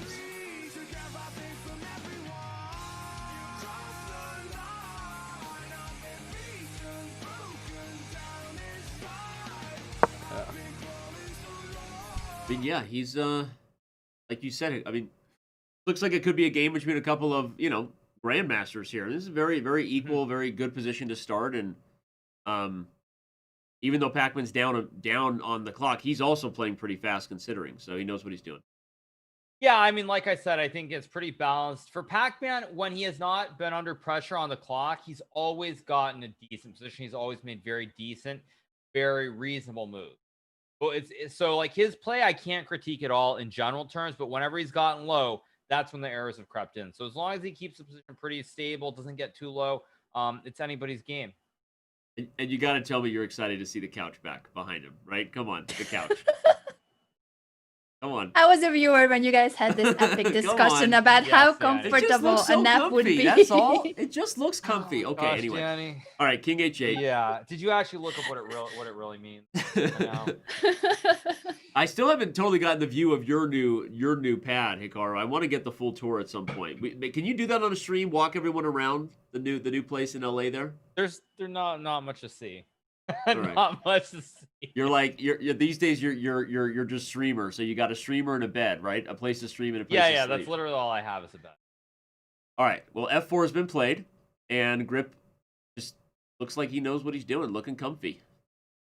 Yes, on the one hand, this is true. On the other hand, I did tell him when he's a light square bishop that you do want to keep it on that A2 diagonal and not give it up. You want to put it on B3 or A2. So it is good, but he's already kind of doing something that I don't think is ideal. However, Pac-Man does not take the bishop, which is a very big mistake. God, for sure should have taken his chance to get rid of that guy. Yeah, I think if Gripix goes F5 here and then moves the bishop up, he's looking really, really good. I think this could be a very short game potentially. He's looking at F5 and also E5. Interesting that he's considering to push that pawn as well. Yeah, both. Yeah, F5 or knight F3 are the moves that I think should be played. So one He's of those considering all of them, yes. F5, E5, knight F3 are his Rook options. F1's not a bad move either to play F5 to prepare the pawn push. It's not bad. I like it. Yeah. I know. F6 is kind of understandably he's in a defensive mindset, but very, very tough on the dark square bishop here, and just going to mean that black is worse for some time to come now. I was secretly hoping for knight d4 instead, but that would have been too obvious of a trap. For which move? Instead of f6, I was wondering if David considers knight to d4, but it's too obvious. It's too obvious to fall into it. I got to show it, though, because it's a nice idea. Anna not just wants to fork here, but if takes, we've got even bigger problems than a fork, a pin of the queen. So that's a nice little trick there. He didn't spot it, but... It was a bad move, of course, but uh-oh. Tricks sometimes can work at this pawn structure though. That's a free pawn. And he has just pushed the pawn to e6. Seems very calm. Pac-Man actually seems too relaxed to me. Yeah. He seems too relaxed. Now he gets it. Now he gives him a grimace.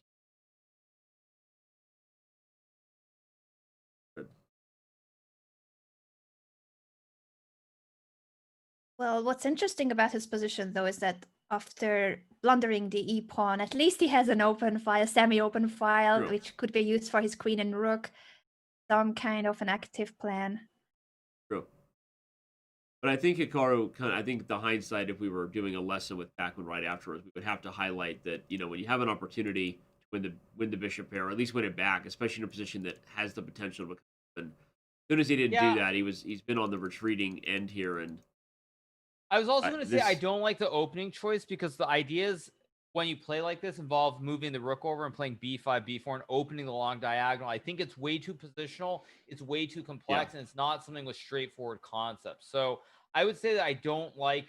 I just feel like if you when you reach this position, if you don't know what the basic idea of being active is with black, then then it's too hard to play. And I feel like that's what's happened here. Is David Pac-Man? He's gotten in a position where he doesn't have a plan. And so he's just trying to make moves, but there's no idea behind it, and thus, like, he's just ending up in really bad shape. Good thing about Pogchamps is that I feel like there will be still turning moments in this game because Gripix will try to go for some kind of an aggressive attack. I feel like he will push f5 at some point, or even e5 he was considering earlier. So he might miscalculate something as well. Right. No, for sure. There's enough pieces on the board here that obviously anything could go wrong for either player, right? So, but I think it's a great point, Hikaru, about the lack of a plan. And one of the things that we always try to talk to players about at this level, which people can learn from, is think about the direction your pawns are facing, and that usually is sort of a clue of where you should be trying to expand. But that's kind of hard at this level. So when black didn't know that was the plan, black started kind of wandering with the pieces instead. So right. But this is a good move. Queen e7. We'll see if he can bring more pieces to the center. Okay. And the bishop draws back to d5. Gripix was looking at d4 earlier, obviously without the bishop being hanging. So I'm guessing that will be his follow-up plan if nothing else will be attacked. Yeah, I mean, I think the position is very good for Gripix. I mean, I'm looking for something for David Pac-Man here, but it's hard because it's too close. So it's like there aren't ideas to activate the forces, the knights or the bishops here, and even the file, the open line which the queens are on is closed right now. So I think that's the biggest issue. Taking an e5. This, yeah, it's All funny. right. Yeah. So he did look at the d5 push earlier, but he takes the knight and then pushes when that square is overprotected not by great if black. Pacman takes it, and you called it, Anna, because you said he had been looking at e5, almost obsessed with this idea earlier, just spying him on his stream. He kept kind of, doing one of those where you move the pawn up and then realize it doesn't work. And now he might have just given Pacman life. I mean, takes, and black actually could get a lot of pieces off the board here. Yeah, he must be thinking that the pin will not allow black to capture on e5. So it's true that f takes e5 is not an option, but you take with the d pawn first and then the knight. Ooh. Okay, David doesn't see that he could have won the pawn back. Okay. This, Still, a yeah, comment very from complicated. A comment from Chess TV Chat said, this game is like the Cutie Cinderella game where she said nothing was happening. I want fireworks. Too much closed center here. No, I think something's about to happen big time here. I'm a huge fan of Cutie, and I think she fought really well. Yeah, Cutie actually I think is one of the dark horses in the I agree. consolation bracket, because she was improving steadily with each passing match. So I know, like Exactly. I think she said she's lost every match so far, but she should be feeling very confident. She took a game off a dog who just beat Wagamama, so I think she is a dark horse in for sure in the consolation. Yes, I fully agree with you. Even though David hasn't taken the pawn back, the situation has improved for him somewhat because Gripex has given up his bishop. So that light square bishop was a really powerful piece. And now without that bishop and the position so close, this is not easy. G4. Wow, he goes G4. A great position for white with a ton of space, a huge pawn structure, but these are the kind of moves that in a practical game, especially at this level, sometimes you wish you could have back, because if you don't convert on this, when the smoke clears, this king is going to be wide open. So, same time, I mean, he's playing on his pressure, and Grip is definitely in control here. Yeah, I agree. Gripex is in great shape here. I think for David, it's finding some way to open up this E file, which the pawn and the queens are. If white can somehow open, or black can somehow open up this E file, then I think there are going to be realistic chances for David to come back. If he's not able to do that, I think the idea is for okay, I like bishop H6 actually. I like the idea. Maybe some G5. Maybe Gripex accidentally touches that F4 pawn and it slips and goes to F5. I like this move. Creative move. Stranger things have happened than misclicking your way to F5 and blundering your queen. So, well, I think actually hasn't David Pacman? He's said that he's made a slip in at least two of his games. He did. Yeah, we were commenting on one. He slipped. It wasn't even the worst move, but he made a mouse slip. Right. No. It was the worst. It was against the easy with aces and it hung a rook. Oh yeah, that one. I was talking about the developing game with Hafu where he played bishop G4. Okay, true. Early, but yeah. I wasn't commenting on that one, and that was literally crazy game. Yeah. So Gripex does play G5, F takes G5 by David. Finally, he's starting to speed up. He's down to his final 4 minutes.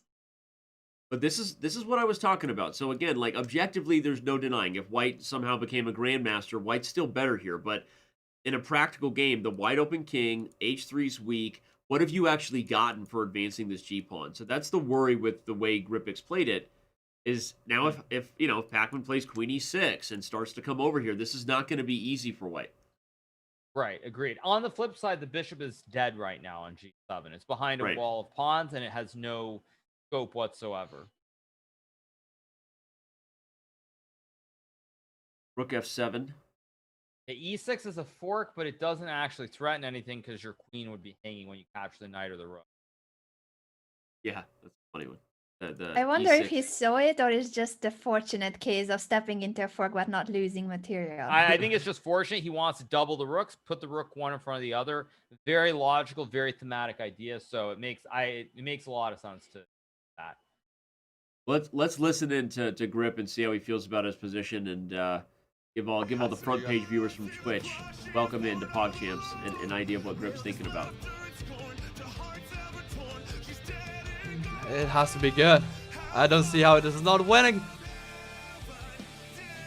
He doesn't have like anything to take it other than queen, and then if he takes the queen, I win the queen, obviously. Can't block anything.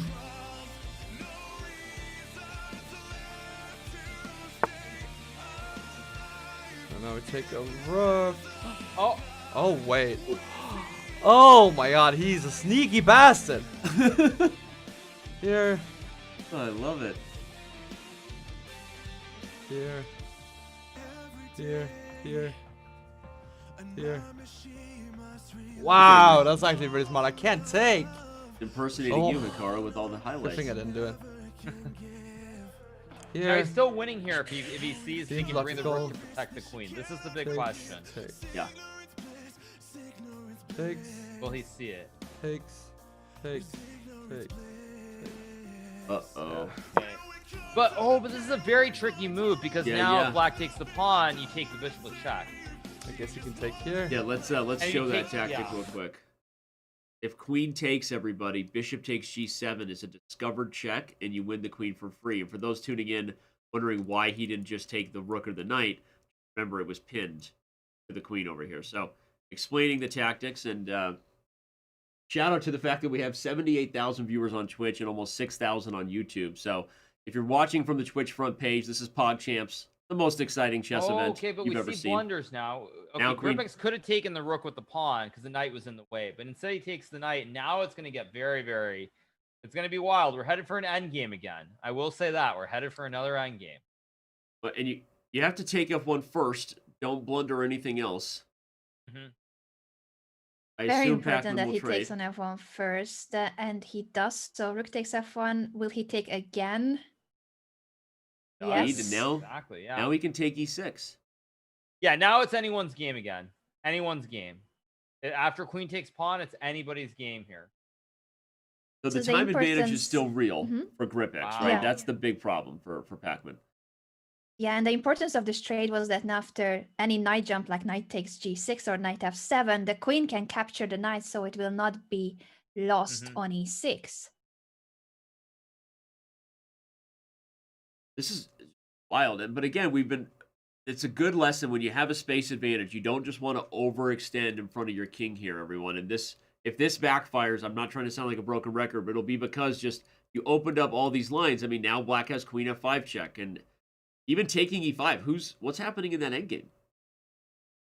Hikaru, I rely on you for this. Bishop takes e5. Well, I don't like that move because now white can retreat with the knight. Yeah, I think that endgame was probably good for black, objectively. Yeah. Something like this is probably a winning endgame for black because this pawn is Right. weak. Correct. But okay, now it's getting very, very, very, very wild. Okay, does he block with the knight or not is the first question. Block with the knight because that is the best move here by a wide margin. He brings the king up. Okay, we might have an endgame. We'll see. We'll see. Once We'll again, see what for happens here. David, Yeah. the time management is crucial. It has been crucial in all of his matches, Right. and he's down to 2 minutes. Ooh. That's a big mistake. Okay, if Big mistake. Pac-Man trades the queens, he will probably win the game. I think it's more likely we're going to get a repetition here. Yeah, you almost wonder if Pac-Man's okay with the draw because he knows he's the underdog. Or will he go for the pawn on h4? Okay. Let's see. Now, Gripix can move the king here if he sees the check with the knight. This is the Right. big question. Does he see the check with the knight coming up next move? Where he has a knight f7 queen. That's the big question. He can move the king here and he's fine. But whether he moves the king or moves the queen is absolutely critical. Yep. But I don't know that Pac-Man realizes how good the king and pawn ending will be. Sometimes you accidentally just trade into a winning Right. ending and maybe he'll get lucky. But Now I think the king is closer, so I'm not sure it's actually winning anymore. yeah, the king is one step closer, can guard the pawn. Oh, And so now he don't goes take back the to knight. Don't take the e4. knight. Don't take Oh the my knight. gosh. Oh, Hikaru, mate him on, please don't, please don't, please don't. you predict these too often. Do not play bishop Jinx. takes e5, everybody. It's queen f8 checkmate. I'm nervous and I'm yeah. not even their coaches. Oh Any no. move besides taking the knight. Play check with the queen or check here again with the queen. Okay. Oh Queen no! G8. No! Queen F7 is game over. The same. Queen F7. Did you see Queen F7? He's Queen F7. It's Same over. back rank issue, but It's mate in a few 3. moves 1, 2, longer. 3, everybody. Oh my god, he found it. Oh man. He takes a sip of whatever that beverage was. Not sponsoring the He show, sees so we it. can't call it out. He for sure sees it. It's Oh, checkmate no. in 2. You see Queen E8. The last moment of truth. Queen E8 check Queen is just checkmate in E8. 2. Oh man. He does see it. Oh man, it hurts. Queen takes F8, checkmate on the board. Griffex is thinking Is he for gonna do one it, last or- time. Oh wow. Pac-Man played so well. The grip celebration is real. Look at the sweat, right? These guys are taking this seriously. Oh man. They Yeah, are. this is amazing. Gripix not normally What a normally a game. chess streamer, but just won the biggest chess game of his life. Remind everybody again, if Pac-Man had traded into the king and pawn ending, he's at least drawing, and he had many opportunities to do so. But here he blunders and allows queen to f7 and mate on f8. My god, it hurts. It's interesting that he understood that there are issues with the back rank, so he pulled the king closer, but missed that queen f7 will just cause the Right. same issue. Right. Yeah, that's a great point, Anna. Brutal. The main point everybody she's making is that Pac-Man's probably realized that this was mate because of queen f8, which is why he played king to g8 to guard, but just missed this move queen f7, supported by the knight, and the rest is history. Ugh, ugh. How do you recover from a loss like that, Hikaru, if you're Pac-Man? That's a tough one. I mean, somehow his games, even like when I think back to his games, the ones he lost like Hafu, Yeah. or the one he won against Easy with Aces, somehow like the most brutal games always Right. seem to involve him. I don't know why, but they just do. I mean, Yeah. the real thing is just the one good thing is Pac-Man is a guy who seems very calm. He doesn't really show much expression, doesn't have much to say, at least when it comes to chess. So I think the fact that his demeanor is very calm is good for him because he's not going to be freaking out and losing as much. It's a good Yep. point that he doesn't really get tilted, and he has made huge comebacks in the previous matches, so he could do it again. He Mhm. could do it again. He comes with a very, very quick opening preparation. Well, he must have prepared, I mean, because he is only gaining time, not using time. The starting time is 10 minutes, and he's on 10 minutes, 15 seconds. Yep. Right. And I think you make a good point that he's calling Hikaru. Part of that's because he's one of the more experienced players in the event. For those who don't know, Pac-Man has been playing on Chess.com for several years and proactively was excited once he saw the first PogChamps to get involved in this. So this wasn't just a guy who started playing for the event. And maybe that experience will pay off if he can keep his nerves together here. Yeah, I mean, I think if he can get to push this, yeah, okay, he can steamroll. Just do the pawn avalanche on the king side with f5 and g4 here, especially Yeah. since it's a must-win game. If he goes all in with g4 and f5, it's going to be very exciting to see what happens. Yeah, Rip didn't play the kind of... So normally when your opponent plays these very aggressive early, like kind of king's pawn gambits or attacks everyone, very often the move that just kind of universally is your strike back is a more aggressive shot in the center. You go for d5, you try to open things up. If black Right. stays passive here and white gets all of the dream things white that Hikaru talked about, this could be very, very hard for Grip to defend, even if he is the better player. Agreed. That's But bishop very e6 true. is a great move though. Now Pac-Man just got to go f5, just all in, just push those pawns and just go for the avalanche. That's what he's got to do here. I wonder if he will go for f5 because this is, as you pointed out, Hikaru, a critical moment. He does play it, all right? He does. Okay, now we we've go. got a game. We've got a game. And with Hikaru's idea, of course, the plan for the king, for the white king, is to go castle queen side. That's where it will be safe. By the way, and to be clear, this is actually bad if black plays bishop to b4. Yeah. That's not going to happen here. That's just too random. Bishop b4 Yeah, pins the knight too and therefore difficult. undermines the e4 pawn, everybody. So that was a good kind of grandmaster asterisk, just so we're not endorsing this opening for white if black plays best. H6 And Hikaru, your thoughts? he's begging for it now. Like it's begging to be played. Just g4, g5. just attack right towards the black king. Yeah. And then you can move the bishop, capture, move the queen, and castle the king to the other side, and just attack. Exactly. That h6 pawn is what we call a hook. It's easier to create a pawn break thanks to it. Yeah, this is begging to be played, and I would be shocked if Pacman doesn't, honestly, given he's been one of the more well-prepared players in the opening. Obviously, he went for this line for a reason. Okay, I would or he also, sees bishop b4. Danny, I was going to add the other problem is he can't castle to the king side because of the bishop, so it's almost forcing him to go the other way. Right. Yeah, that Even though is h3 true. was slow, Hikaru, I kind of like it because it shows maybe he spotted this idea and was nervous about it. Mm-hmm. But still, Right, he's, yeah. Hopefully it's not a bad b4 because if he starts pushing on both flanks, oh no! Why am I jinxing everybody? Anna, you have jinxed multiple games today. What is going? That's I'm usually so my sorry. job. That's my job. I'm sorry. Yeah, it's still okay maybe, but black's putting the bishop on d4. Yeah. Yeah, Well, bishop and the- d4 here is. The reason we don't like it, everybody, is because Hikaru already highlighted that the white king has no safety over here. That's not possible. And now with Anna's b4, unfortunately, the white king is also never going to be safe on the queen side. Everything is opened up, so... Uh-oh. Oh. Who's in the e4 pawn? And now knight takes pawn, and I think Gripix is on his way to victory. Like, actually victory, because he has queen h4 check, and there's going to be a fork on a square next.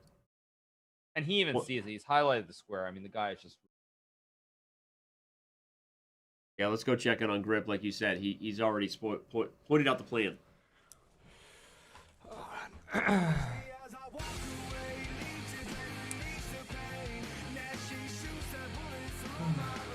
This doesn't really do much. This just hits the queen. Alright, so now we go here with check. What does it do though? Check. King moves.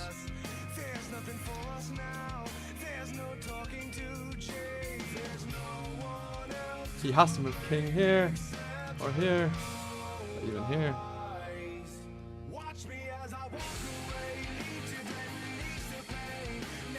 I can't go here, so one of these. Here! He goes there.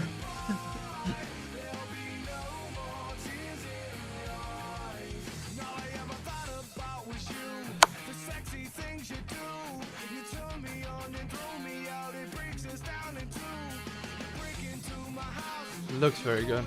Can't block, so he has to move the king. Here, and push. He can castle now, which is big too, right? I can just trade.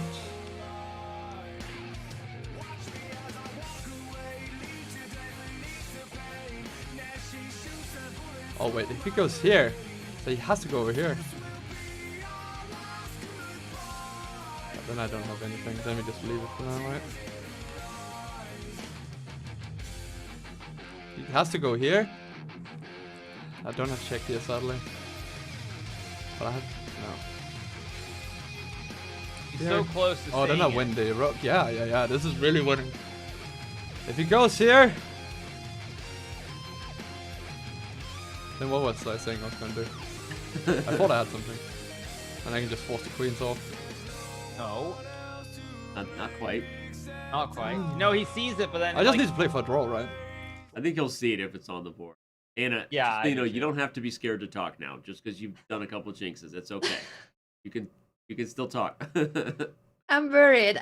Next time I'm just gonna jinx Grip and he'll blunder his queen. So, okay, knight f2. Boom. Better knight f2 than queen e1.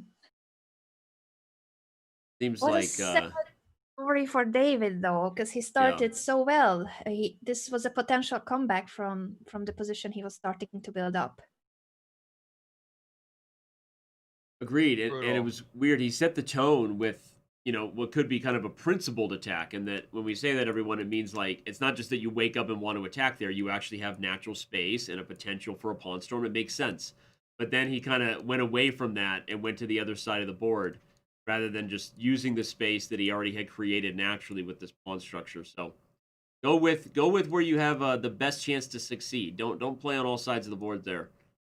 Now he was just in big trouble. So unfortunately, it looks like Gripix is going to win this one going away. Yeah, It's a rare lookup for him. he's played well. He's just been very solid, I would say. Well, either Yeah, the way, we still have a first lot game. ahead. So don't go anywhere, everyone. Up next, we have Scissors and XQC, and we'll have an interview here too. So, but it's still a lot of PogChamps ahead. Exactly. The other game was more competitive. This one, unfortunately for David, is just a full rook down and the king dancing in the middle of the board. Yeah, I mean, I feel like the first game really, unfortunately, when it was really, really close and just came to down to a couple moves there at the end. If that goes differently, the whole match is different. But that's why chess is such a hard game. Those couple of moves basically shifted the whole outcome from being very unclear and possibly Pac-Man winning. Now a situation where in the second game he had to win, and unfortunately, I think I would say like one wrong move in this game, just as pawn to b4. That's all it took for him to. Yep. And it would take a blunder of monumental proportions for Grip not to win this one as black. And he's probably maybe the best player in the field at this point, and so likely you just don't expect it. For those Pac-Man could still fans happen. He almost hung his queen in the first game. Don't forget, he almost took the rook. That is true. Unfortunately for David, he would need to win the game, not just survive with a half a point. So a draw will still give the victory and moving on to the next stage for Gripix. Right. Oh, man. Well, we saw some questions in chat earlier, so I'll take a second to do a quick call to action, because David Packman would probably be needing a multiverse to save this game. Remember, you can go to go.chess.com/5dchess. Those of you who were asking in the chat earlier what the 5D chess commercial was all about, that's what it's about. Go there, check it out, download it, and give it a try. You can use the command 5D chess as well to learn more information. So, all right, well, we still got more in this game here, and I just I don't know why I feel so bad for Pac-Man. I just feel, like you said, Hikaru, I think it's because that first game really felt like it could have gone the other way, and this one is just off the rails. Yeah, very, very, very difficult. And yeah, you can tell he looks. I mean, I think he knows that he was so close in that. It's heartbreaking. I mean, you could have said the same thing. Like also though, like Dog in his match against Wagamon, but that first game was really heartbreaking too. Like the way that he lost that game. But you always have a second chance. So I mean, it's give and take, but very difficult. Very difficult way to. Rip playing super well. Knight f2 check gets the knight out. I mean, the king's going to run, and choice of flavors. Start just taking pawns, or maybe find a way to get a rook in the game by opening up a file or something. Wow, king c4. Okay, here we go. Okay. All in. Braveheart. Braveheart. Braveheart, right? You know how that movie ended, right? It didn't end well for... I'm afraid this is the same story. Spoilers! Spoilers! That's all I do. Spoiler movies. Wow. XQC already starting to stream chess over there on his channel, getting ready for his matchup. Very good, very good. He's warming up for his match against Scissors. Okay, and this is just good clean, right? Yeah. You stole the words. Cleans up the board. Yep. Stole the words out of my mouth, Hikaru. This is just good old-fashioned family fun. Gripix is putting on a clinic here. Doesn't even try to do anything crazy. Just gets the queens off the board. How you win games every time. Yeah, this is just over. I mean, I expect Pac-Man to resign pretty soon. And it's just so hopeless here. Just absolutely. That's true. Feel bad Unfortunately for for him, I do. David, this is hopeless.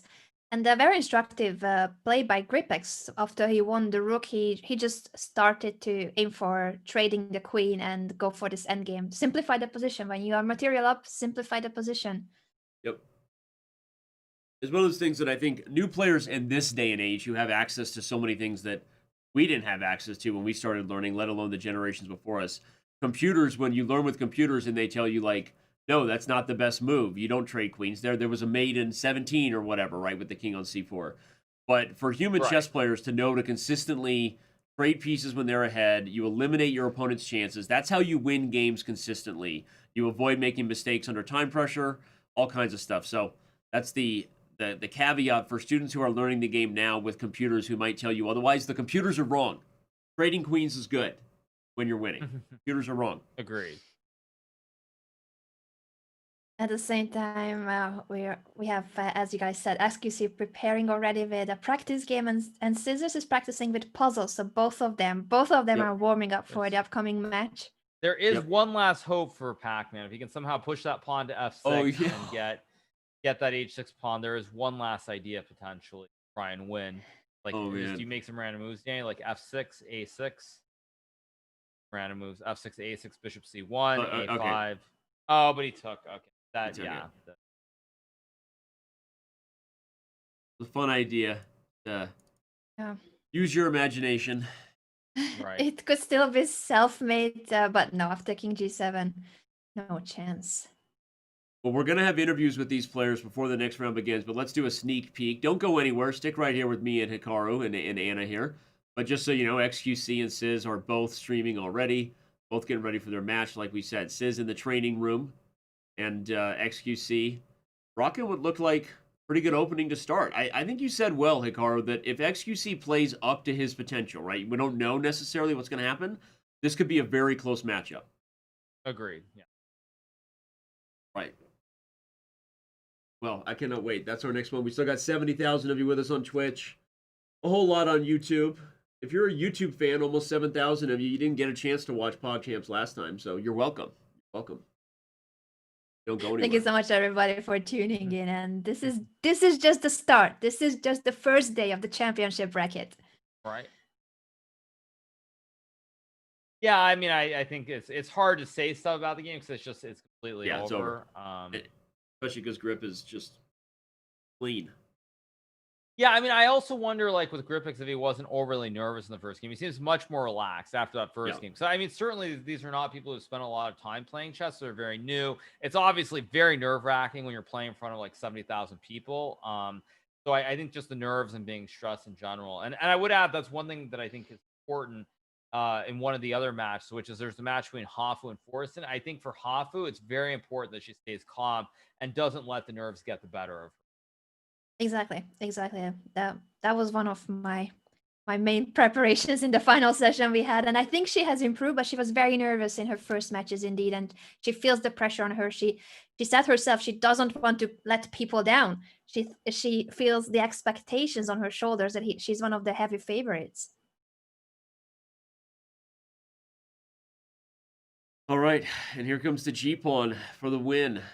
David, at the very least, he has a great nap to look forward to. You really like that couch, don't you, Danny?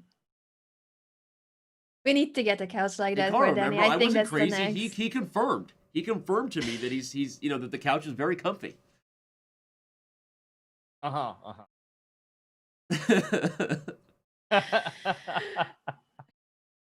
In terms of his chess position, though, the best thing that could happen to David is if he somehow finds himself in a stalemate. But even in that case, it would be half a point for each player, and the match is won by GripX no matter what. Right, exactly, yeah.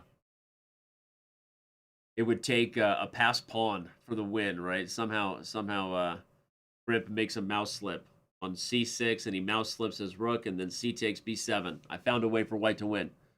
And then he has to mouse slip again because the rook can still come back to darn h8. it, you're right. Darn it, you're right. I didn't find a way. I just kidding. Very difficult to find a way here. Yeah, I mean, I think, yeah, it's just a tough spot. Knight d2, I think it leads to checkmate, right? A forced one. Ooh. Would be a sweet if he finds knight d2 and knight b3. Well, he's hovering with the knight over every single square, so he's trying to figure out which discovery works. All right, let's tune in and see if Grip can take it home for us. What do I do here? Take for check. Here. But I need to take for check. I don't know like that. I can see this. What's this now? I can't find a good mate here. Maybe I'm an idiot, but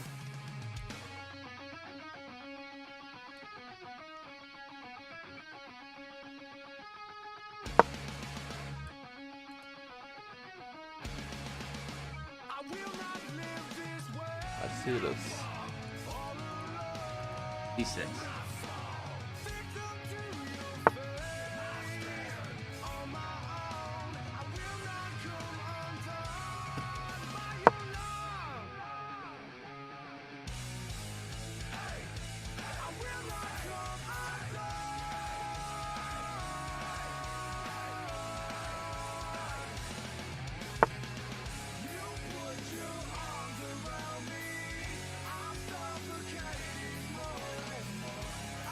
Here and push.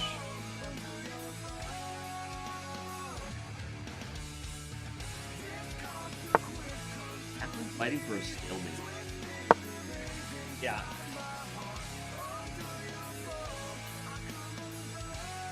You can always go back, so there's no stalemate here.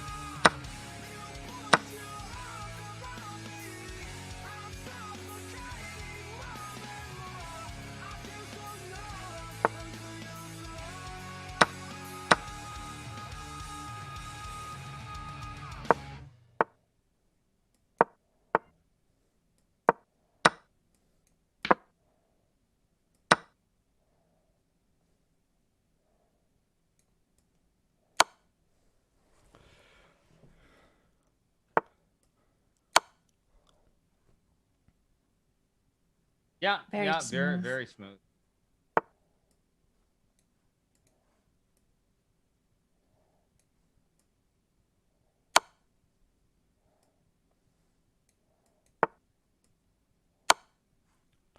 Wait, is that not mate?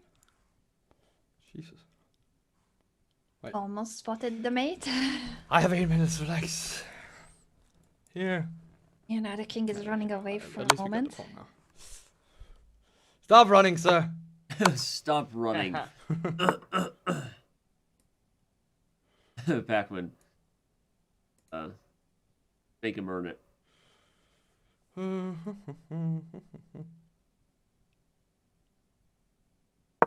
Alright, now we go.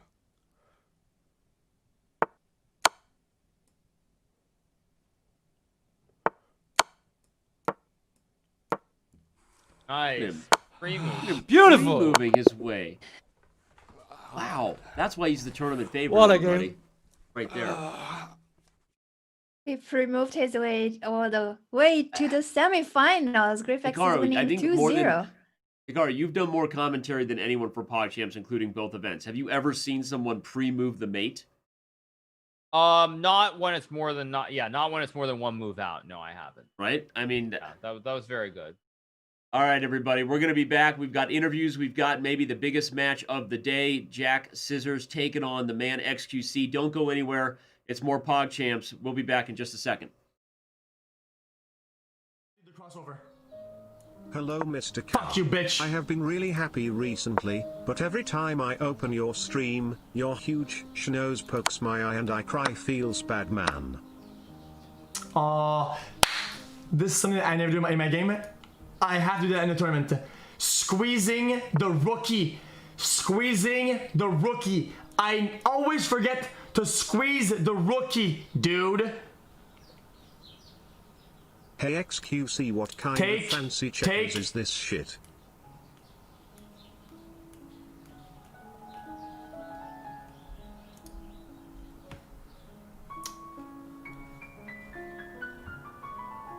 Smile.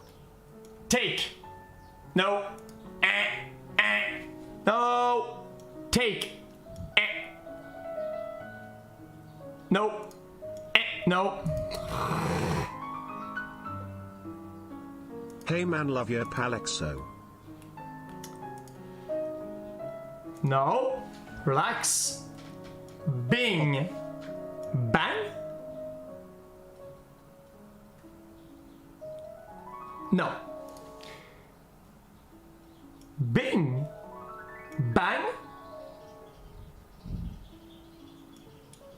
Remember chat to squeeze the Bing. rookie XQCK. Bang. Then bang. Remember to look for moves in this Bang. order. Check, capture, threaten to check or capture, and develop.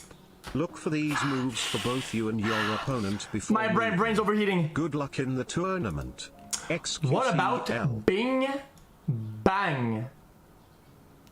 Wait, that's XQC, I fucking love you. useless.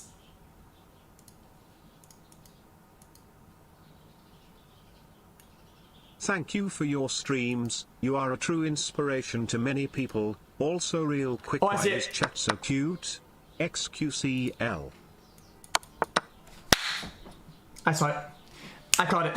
I caught it very fast. I caught it.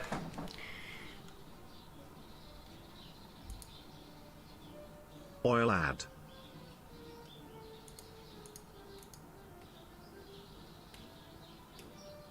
Okay, listen to me. Okay, if I take, he yoinks, I take. And then he's gonna do some switcheroos here.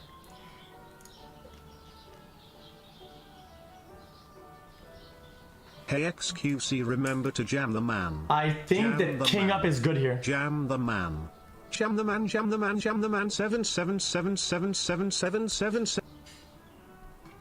I think king, block, take, move, check.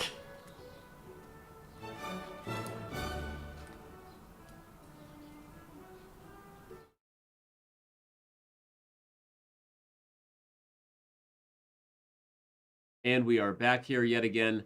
Another PogChamps championship bracket match reaches its conclusion.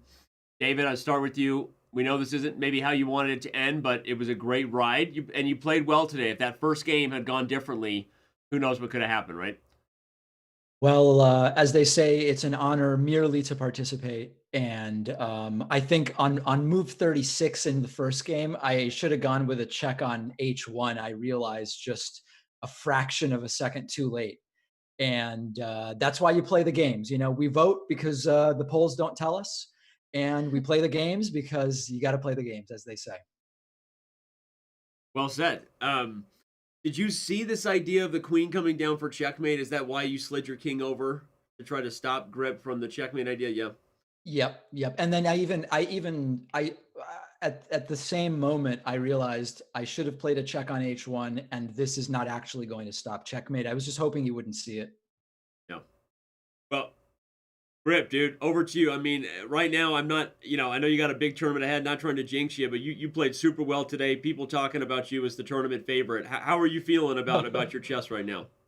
Like, somehow seeing, like, the first game of the day, like, where the favorite actually lost, like, it somehow made me just way more relaxed and allowed me to play my own game. Like, having that pressure on you, like, there's a lot of people thinking that I was the favorite at the start as well, or like at least top 3.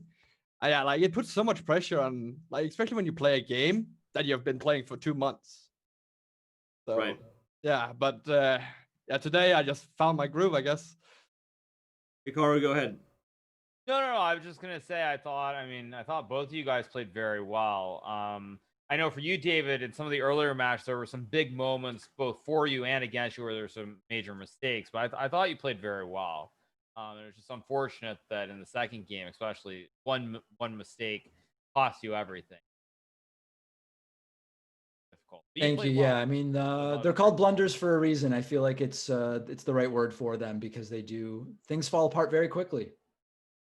David, we were wondering in game 2, after you pushed f5 and you started this king side attack, if you were considering to follow up with more pawn pushes on the king side with g4, potentially, and g5.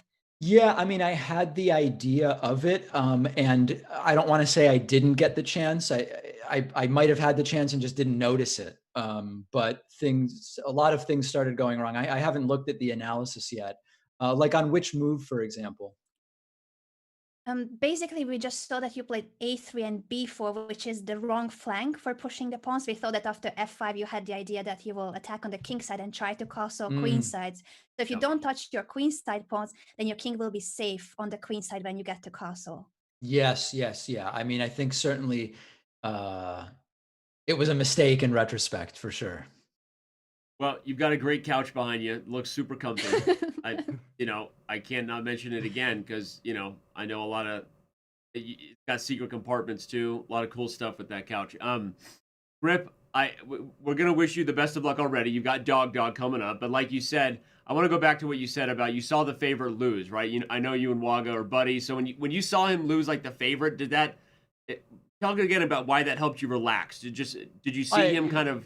What did you see him doing that you didn't like? He was overthinking it. No, he was playing perfectly fine. There was nothing wrong with his play per se. It's just that like seeing finally an upset in like the top 4 kind of thing just really helped me calm my nerves and just realize that I just need to play my own game. And right. It just worked out, I guess. Yep. But game 1, I almost dropped my queen by taking with pawn. You almost had me there. Yeah, we were watching the mouse, but you recovered and you went on to take it home. Well, again, David, thank you so much for playing, man. It's been great. And Grip, best of luck in the next round. Good luck against Dog, and we'll catch up with both you guys later. All right, thanks guys. It's been a pleasure. Yep. Take care. All right. Well, there you have it. The top left corner of your bracket is full for those of you who played fantasy in terms of the PogChamps fantasy contest. Somebody's bracket is broken today. Somebody's bracket is looking good today. Gripix and Dog will be facing off in the quarterfinals. I'm sad about Pogchamps leaving because he had a special competition in case he was going to face a league player. He had a challenge for them saying that the player that wins the match will have to play for the next 24 hours, either Dota or League, depending on who wins. True. But that was Waga, right? But it didn't happen. Yes, so obviously he's a Dota player and he wanted to force the League players to have to play Dota instead of League.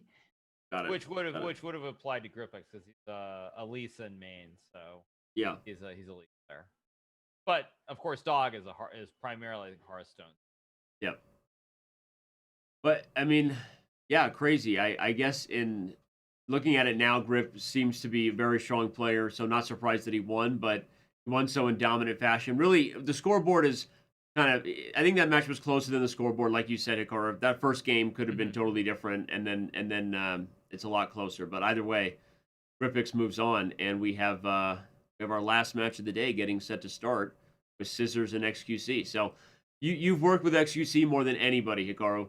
What does that guy need to do to have his best chess come out today? I mean, I think for XQC, he just needs to trust his instincts and play quickly. Okay. I just want to see more bing bang booms and wooden shields. That's what I'm hoping for. Maybe I want to make a reference to never mind. I totally botched it. Don't make fun of me. Okay, but Benny, you're great. Sizz actually.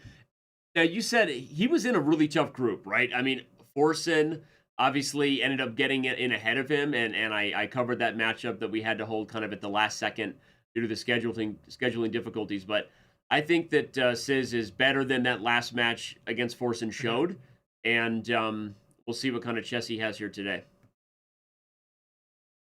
Both of them were warming up for today's match with games and puzzles on Chess.com, so that's a good way to turn your brain on and spot tactical motifs. E4 is on the board.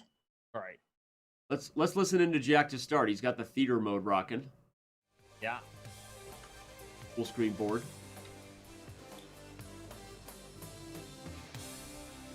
Okay, so what do we have? Why is he taking so long on the first move? Okay.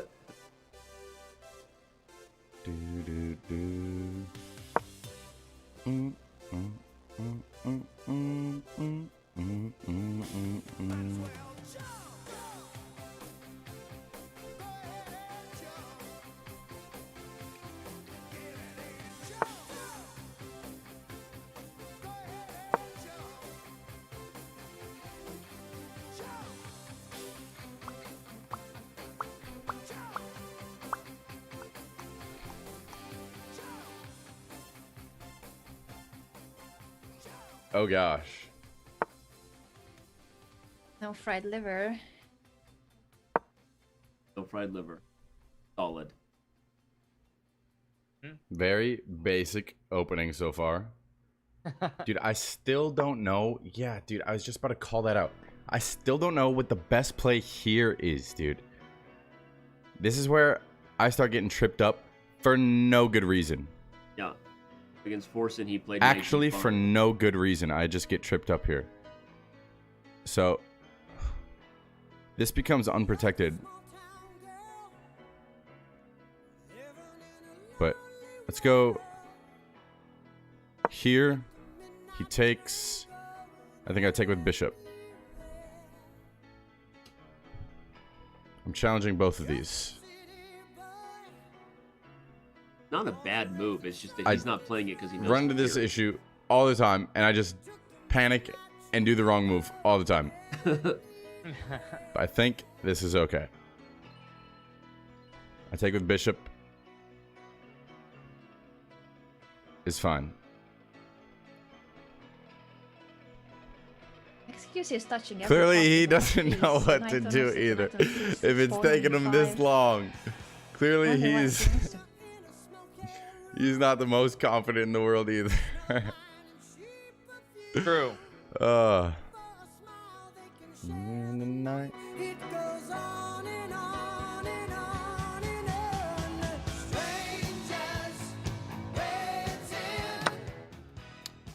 Whoa, whoa, whoa. I can see why he's a Okay. popular streamer. I like hanging out with him. He takes I like his play pawn. of his. Definitely. We'll should do that. pass it over. And he'll take... He's up a pawn already, which is not what I want. We enjoy listening to but I can Journey. take his pawn. So YouTube it's okay. enjoys demonetizing our videos. It's bound to happen. Bound to happen. All right, but okay, seriously, back to this moment. He played the same thing against forsen, and I asked him in the interview if that was a line that he knew, and he said, no, I was just playing it. Now I understand more of his thought process. He's clearly, really overreacting to the bishop. Even though knight d5 is not a bad move, nor is this position really that bad, right? I mean, maybe there's some craziness. Hikaru, what's going on here?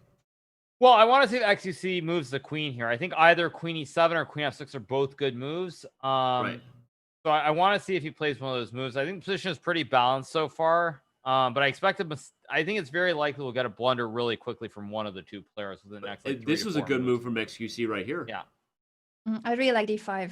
Excellent move, preventing the captures on f7 and chasing the bishop away. So it's a tempo, and a bishop b5 check. He can continue with c6. Well, and now either one of Hikaru's suggestions are even stronger. Now we're Queen going to see if f6. XQC is putting 2 and 2 together, because queen e7 threatens this idea of moving the knight with a discovery and the check on the discover check where you hit the king and then you win the queen. He's looking at queen e7. He's drawing it on his board. Let's go there. Let's go to there.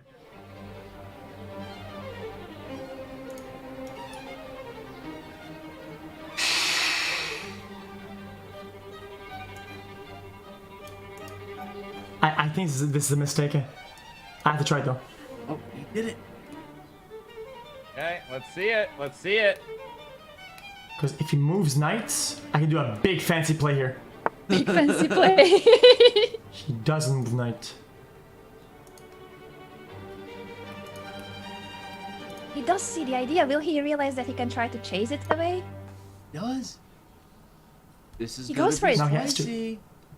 Okay, let's see. Oh, wow.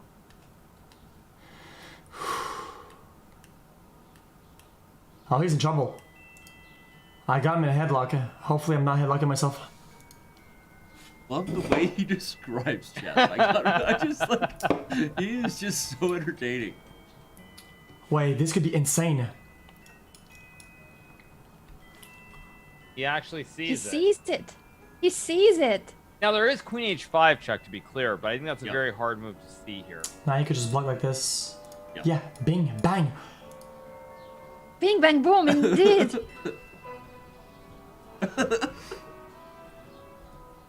He sees it. He definitely sees it. If I go like this, when he moves his dude, I have a discovery check. At which point he needs to try to find a way. His only move will be to do this. Bing, bang. He can't. Well, he's done. Bing, bang, bang. Discovery check. So where can he move his knight? Here? Here? No. Here? No. And I would do. Block. I wonder what Jack Oh, is he's thinking fucked. after realizing how much of a trouble this is. If Bang, he doesn't find bang, Queen bang. H5. It It's works, still right? bad after Queen H5, but it's Otherwise, I get a free pawn. very unclear. Could be more complex, yes. Because if he just Otherwise, I moves get the a free knight, juice, then free boom, bang. then XQC has it already. Bing, bang, boom, and he wins the game. Dude, I'm ruling. Dude, if Jack finds Queen H5, His brain is overheating out the wazoo. He's thinking though, which makes He me doesn't know think what to that do. he sees the idea. He's The fact broken. that he's thinking, not Queen H5, but that he sees Knight C3 check. The fact that he's thinking That's so a broken long. man.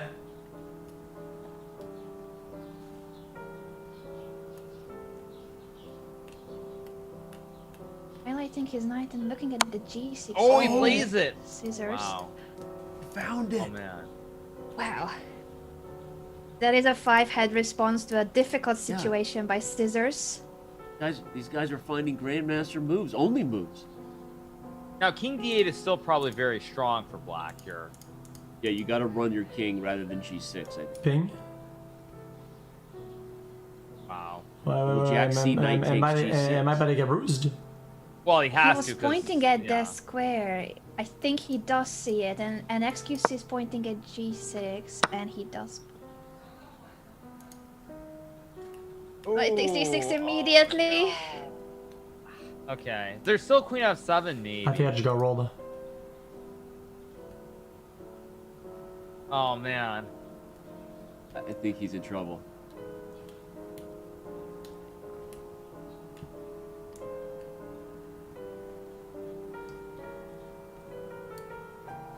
No, I can't do that. Oh my god, I think I just got rolled. If he finds... God, it sucks he was so close to a victory, and now he might be really close to defeat. I don't know what to do here. What the fuck am I doing? I have a fork here? No, I don't. If I do that, he's just gonna take it.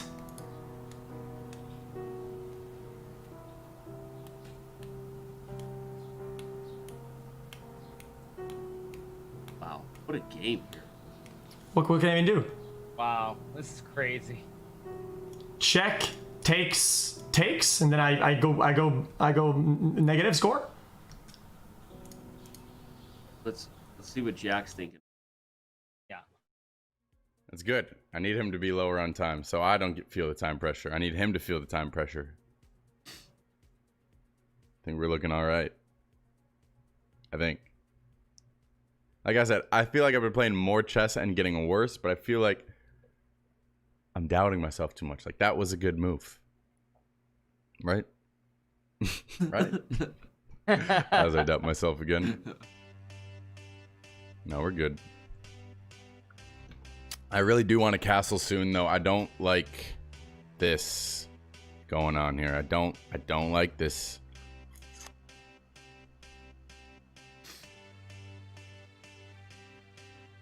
Dude, he's got to move, man. What is he doing, dude? Hey, he found Queen F7. Found Queen F7 though. Is that good? What a game!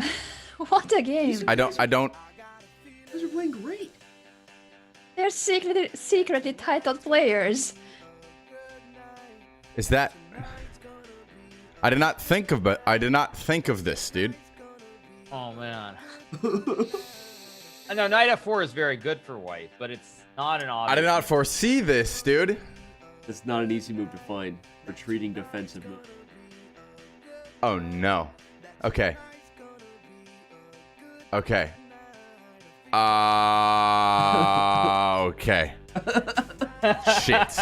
Now. Oh god. I thought I was looking good. I feel like there's something really good I can do. But why am I not seeing it?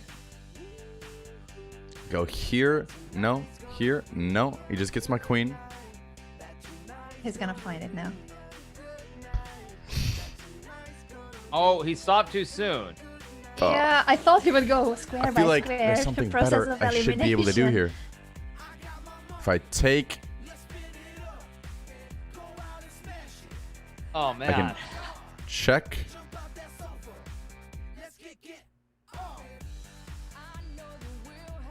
He's checking everything Check. but that one square for the knight. Shit. Walk. Time's almost even again. I think I'm losing a knight here. Oh.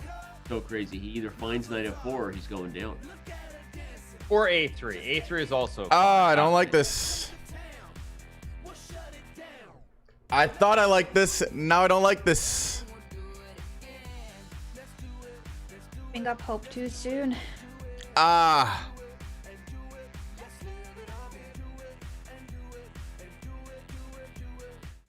Oh my gosh, guys. What a game to start with. This is crazy. Let's explain why knight f4 is an important move here.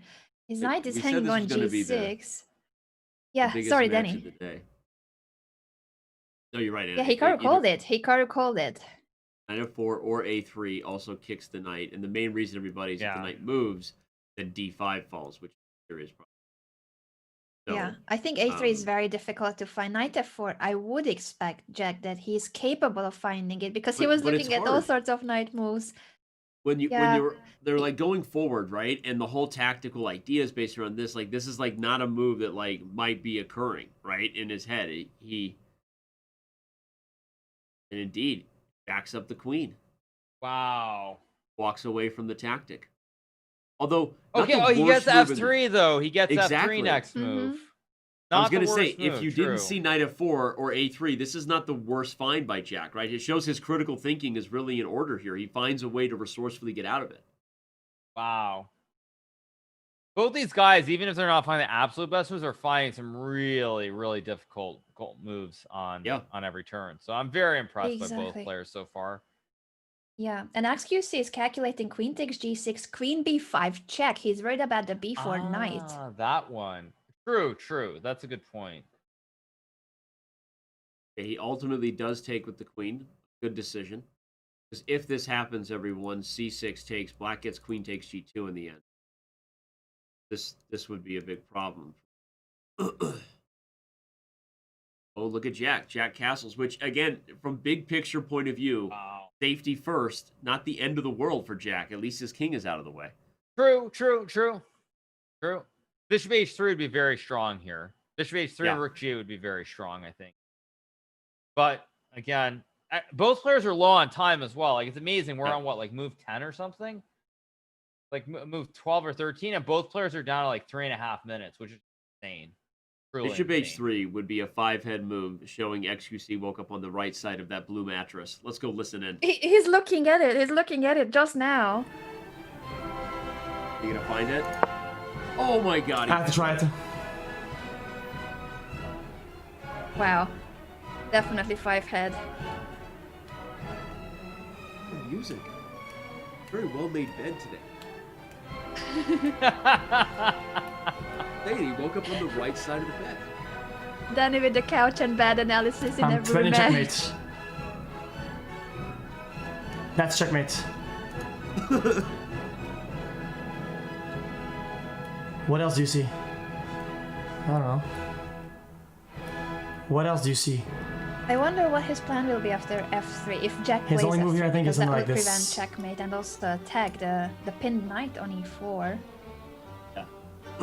F3 would be. Oh, he didn't find it. Oh, it Okay. queen f.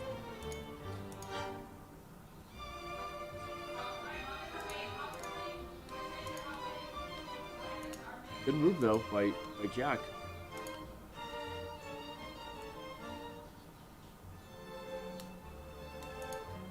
There has to be something I can do here. Now, one thing that I would There's some say, sort of magic trick I can pull off, and I know it. one thing that XQC has not been very Bang, good at is bang. moving pieces backward. Yeah. And this is the probably the hardest thing for him to do is just retreat with the bishop to a better spot. There has to be some sort of magic I can pull off here. Bing. Bang. Bing bang. Yes. Where's the boom? There's no boom.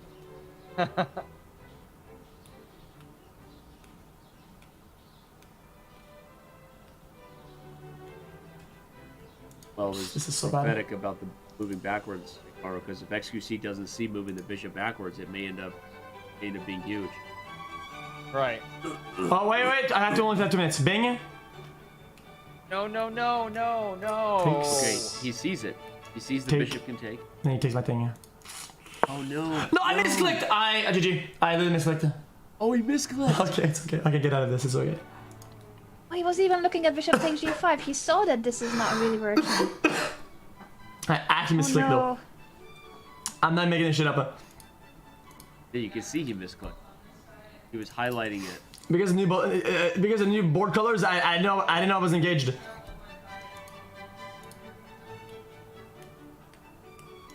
I mean, this is still decent. I mean, I like his background, by the way. You see the chess I didn't mean to.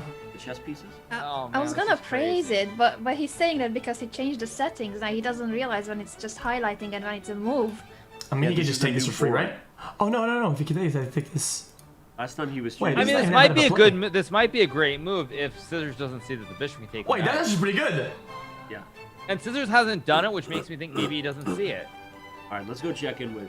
Let's go check in with Jack because I think he just found it. Oh, he just found it. Wow. And then take this. We're good. He's back in the game. Wins the piece back. I didn't choke. You did not. Don't delete the VOD! Not yet! Don't delete the VOD. Well, don't play copyrighted I'm- music, Jack. Too hyper focused on what he's doing. I'm not even paying attention to where my pieces are, dude. I'm being an idiot. Now I get this too. He should take it.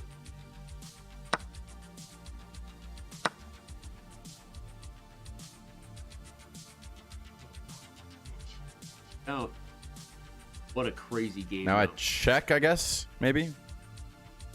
Then take and trade. No, because that queen is there. Get rid of these arrows, dude. I don't want these here. Stop it. Okay. How do I attack him? I don't want him to castle right now. If he queen... Oh, he can't queen his castle. Dude, stop that, dude. Literally, stop. Literally, Good thing. stop. It's a good Okay, I think I move here. Fantastic move by Scissors. Eliminates all the chances that he blunder me.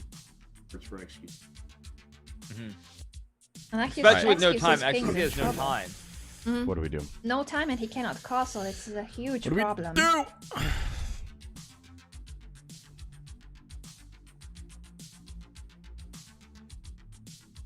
I can check him with this.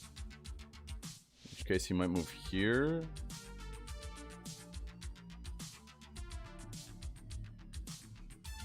He has 22 seconds, dude. He's gotta go. He's trying to do He has something about it, 20 which is to check, seconds. But the queen cannot stop it. Holy shit, man.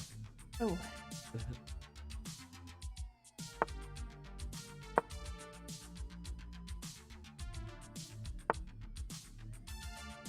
Okay.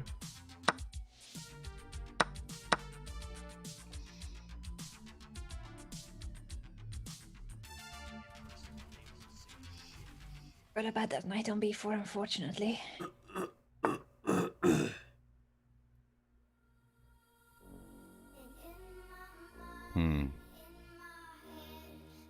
I can't let him think. I just gotta go. What is he trying to get? This, maybe? I can check.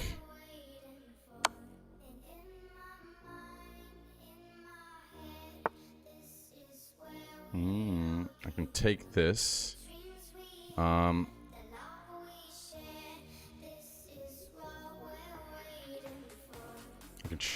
can't check again. I don't know if I want to take this and get this aggressive here. That was an almost Bottas gambit with queen h6.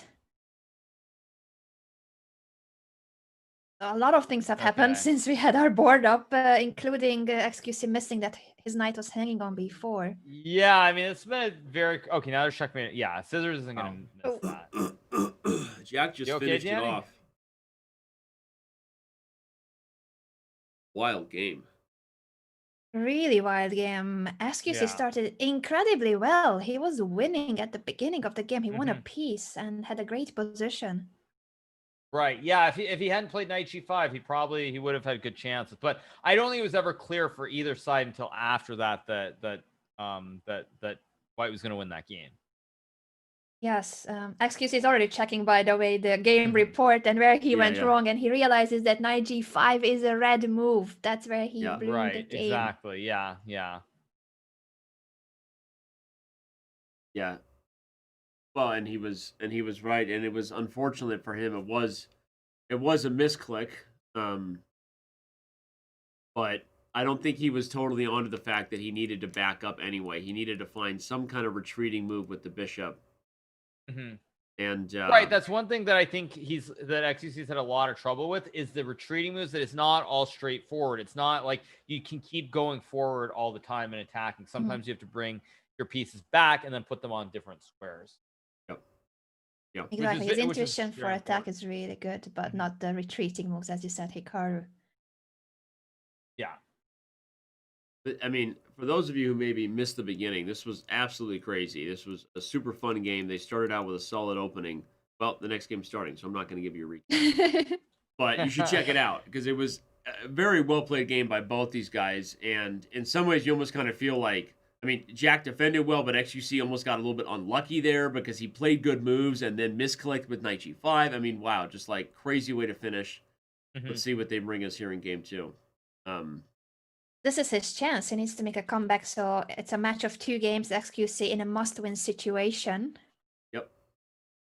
He wins this game, we head to a tiebreaker. If you're just tuning in again, we already had one tiebreaker today between Wagamama and Dog Dog. Dog Dog won in sudden death blitz. Right. And who knows? Maybe we're in for 2. I'm up for 2. We'll see. Who wants 2? I think everyone wants to. Let's have 2. Let's see what XQC can do here. But Jack played well. Here comes D4. Take a listen in and see what XQC's opening is all about.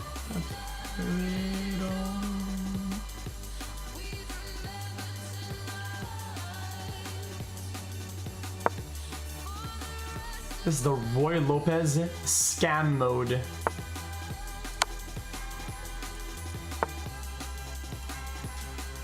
Oh, he really doesn't want to give up his pawn thing. Wait, what is he doing?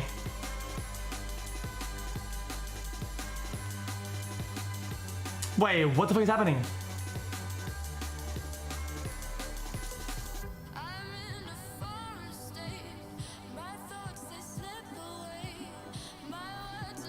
I take that, he goes like this.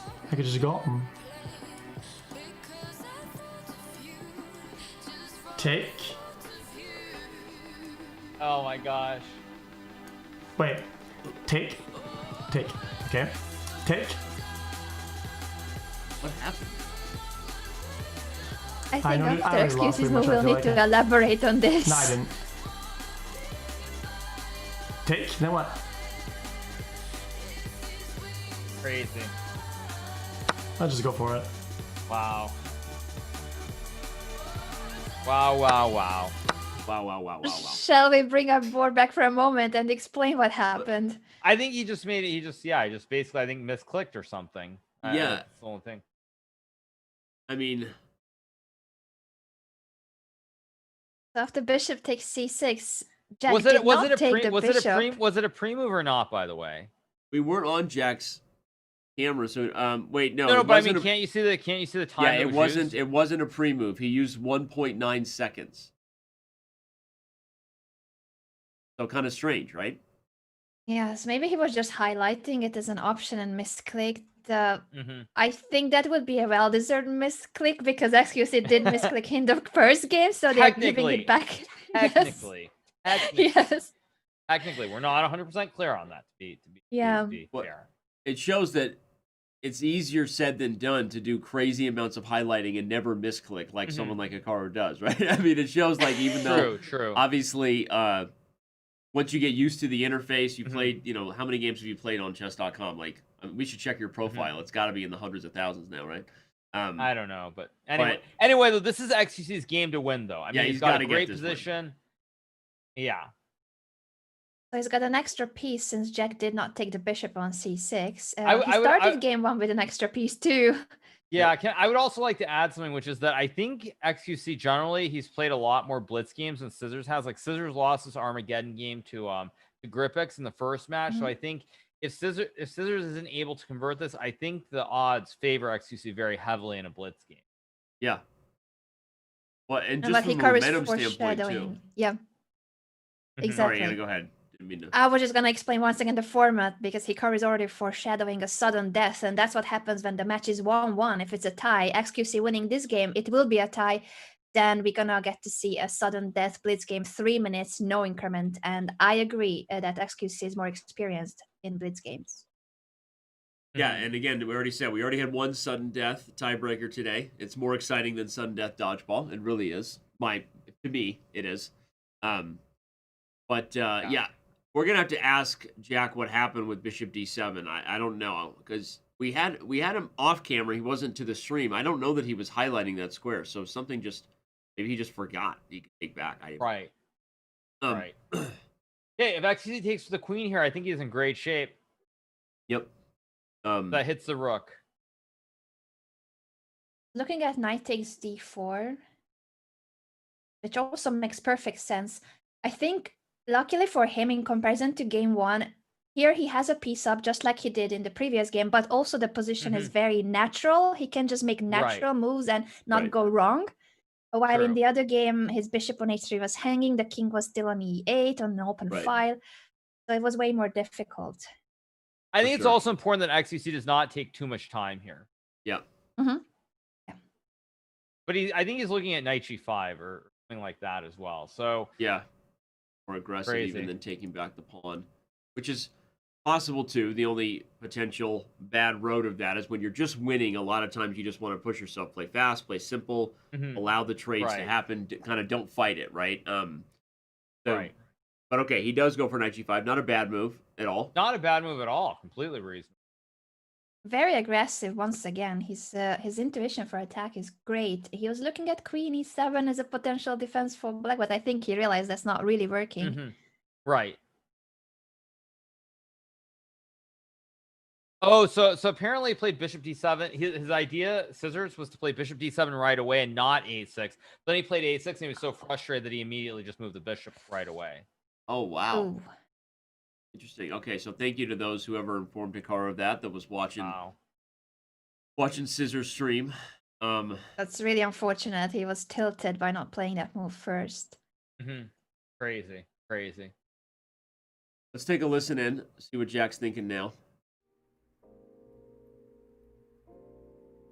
I don't think this is what I want to do, dude. I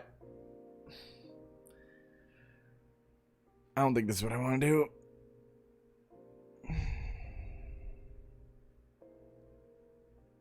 I'm not even close to castling. He could castle right now. This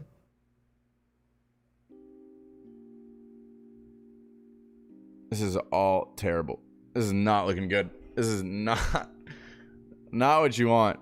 Dude, my rooks aren't going to be connected. This is so bad, dude. Oh, I'm so sad that I did that. All because of one terrible move.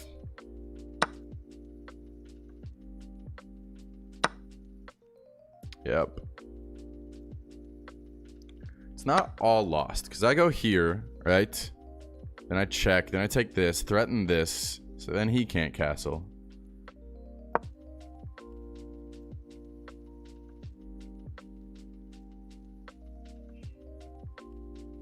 Positive attitude. It's recoverable, but it's not looking good. You should probably just like go there, I guess. I don't.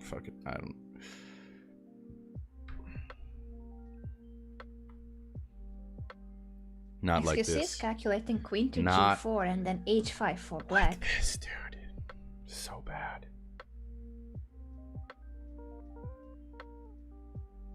As you said, Hikaru, he doesn't really want to move backwards with the pieces. He wants to protect the bishop. Yeah, I mean, if he doesn't want to move backwards, he should just take the knight off the board. Yeah, what you're saying, Anna, SUC was looking at queen g4, Yeah, but I agree, Hikaru. If you're not going to go backwards, just take the knight. But he doesn't like backing up his pieces. That's Right. so we've learned that. Yeah. Queen g4 would be a very risky move. I mean, black. I don't like it at all. Yeah. Yeah.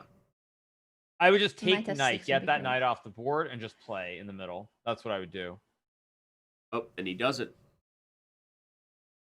Good. Yeah. And now if he gets Not- castled, okay, this is also fine. Queen takes d4. Great move. Yeah. Also, notice that black won't be able to castle now. This is the other thing. Right.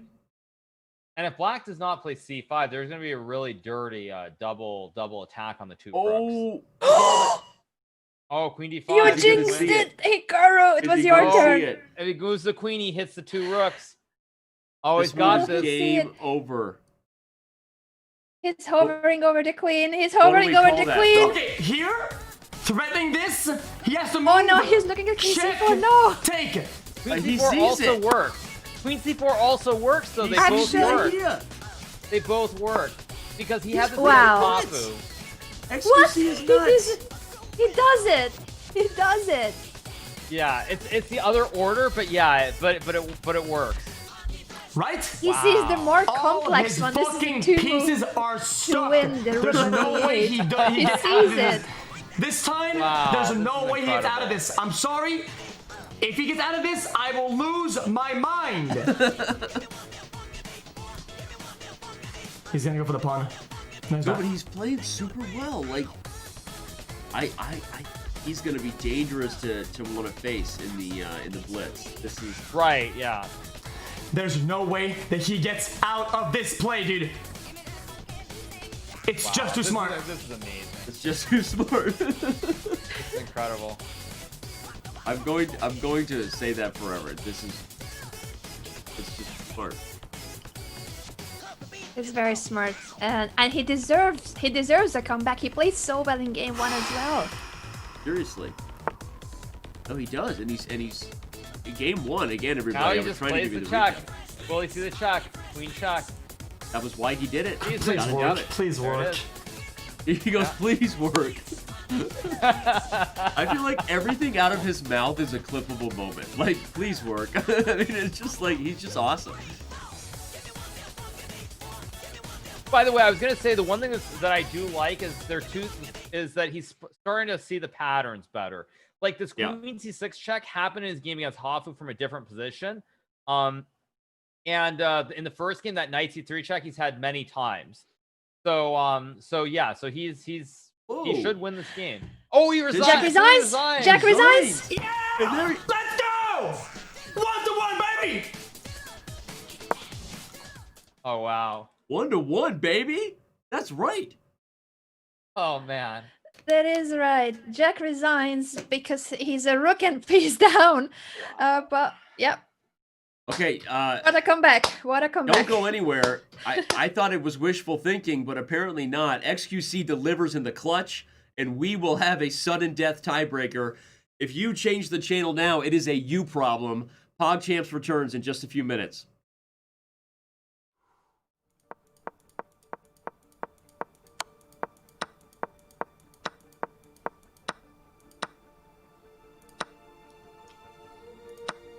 See, that's what I thought about. That was my play that I thought was the best.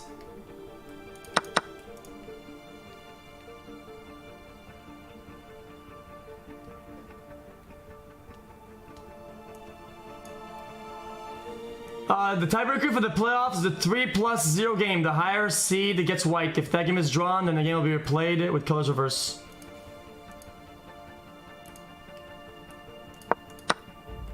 Oh, wait, that wasn't good.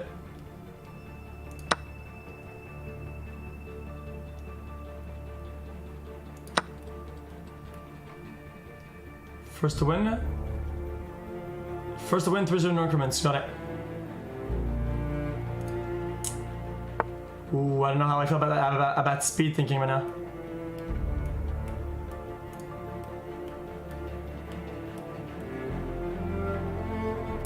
So why was that better? Oh! Because of possible check?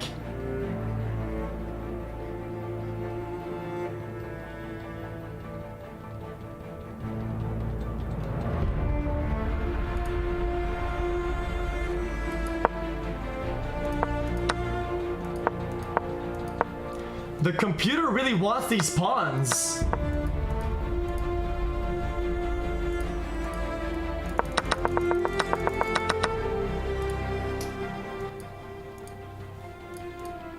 Okay, I'm ready.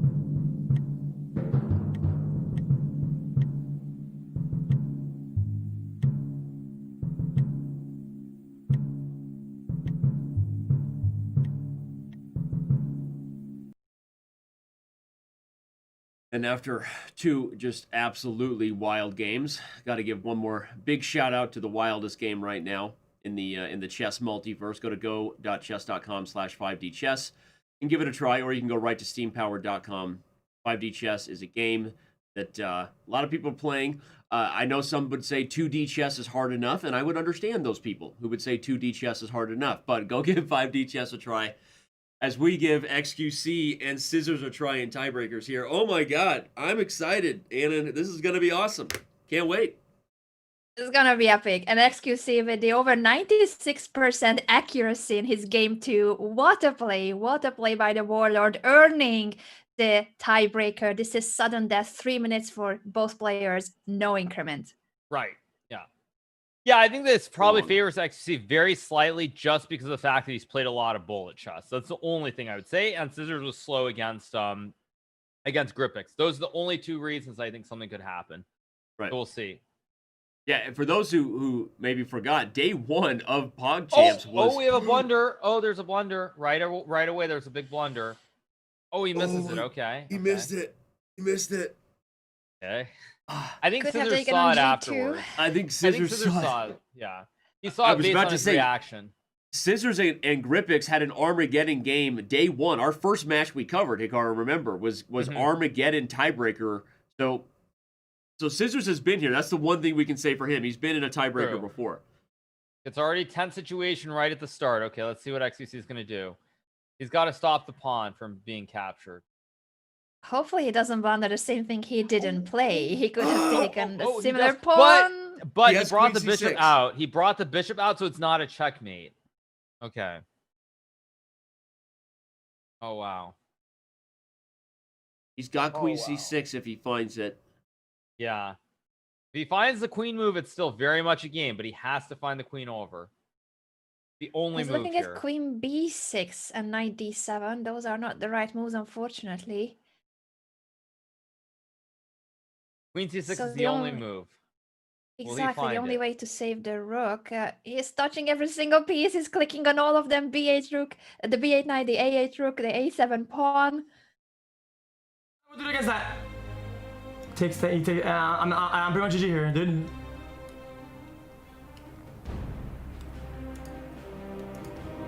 I don't know what the fuck to do here, dude.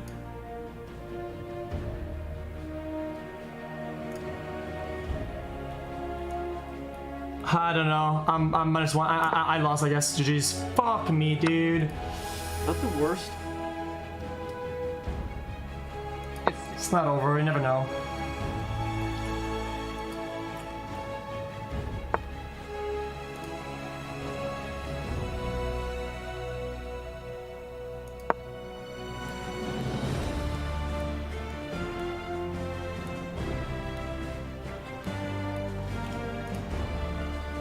Comeback.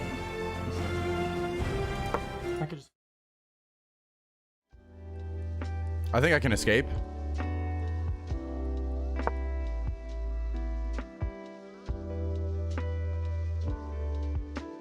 Just gotta move. Just move here and just go for it. XQC is down to his final minute and missing that rook, unfortunately, from the corner that he blundered. Okay. I need to get this out of here. The XQC has to move fast though. Just make move. Just move. I don't like the position my queen is in, but I'm up a lot of material. So it's fine.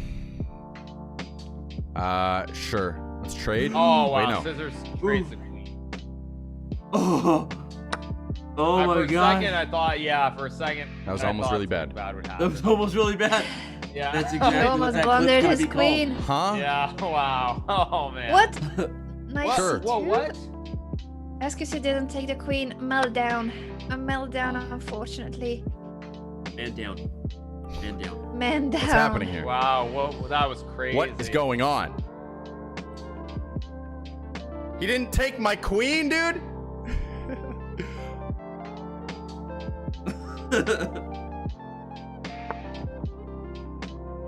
Oh no. What are you doing? Oh my god. Okay, you got a piece, that's fine. We trade.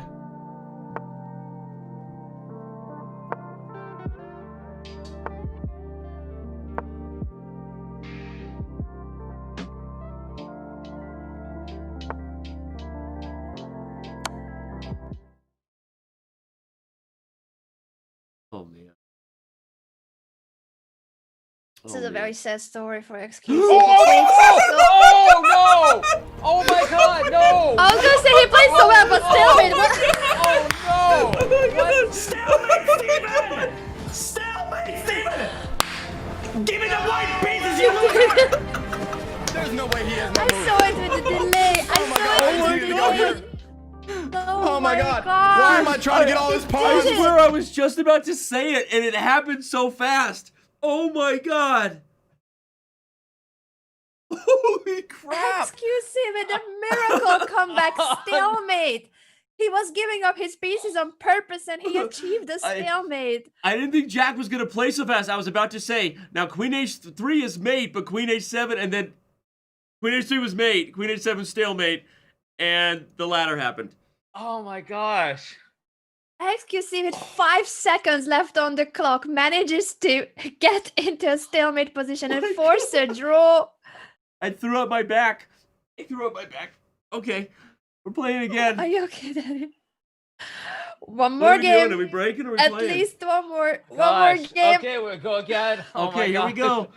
Oh my god. Jack is freaking out. Incredible. That was insane. Oh my god. It's unbelievable. I was already so sad for XQC because he played so well in the first 2 games. This would have been so unfair to him to go down like this. And you called it. He also only had 5 seconds. All Jack had to do was any move but that, right? Any move. Yeah, any Any move and he move. wins. Yeah. Wow. Oh my gosh, poor guy. Oh my gosh. So tense. XQC was going nuts. That was hilarious. All right. Okay. So well, once again, the same format, sudden death. Whoever wins this wins the match. We keep playing until someone wins. So if they Right, draw exactly, again, yeah. we'll flip colors and go again. It's double sudden death dodgeball. Wow. Wow. Oh my gosh. At least for XQC's XQC. up on the clock here, and XQC Yeah. seems to always get good positions with white. So Yeah, that last game Exactly. he only kind of got unlucky with. He clearly missed that whole diagonal idea because remember the move before Queen B7, he missed Queen takes G2. So he true. If it wasn't for that idea, he was playing well. So we'll see if Yeah. it pays off now. It's off to a very good start here. Definitely, and Scissors is psychologically down too. on time too. Yeah. Absolutely. Escaping from a completely lost position gives you such a boost in morale, so he must be Gosh, feeling right. great. Well, neither of them are saying much. We can see them on camera. There we go. Let's tune in a little bit with Jack, see how he's recovering. Okay. I'm under time pressure. Gotta remember that. Gotta remember that.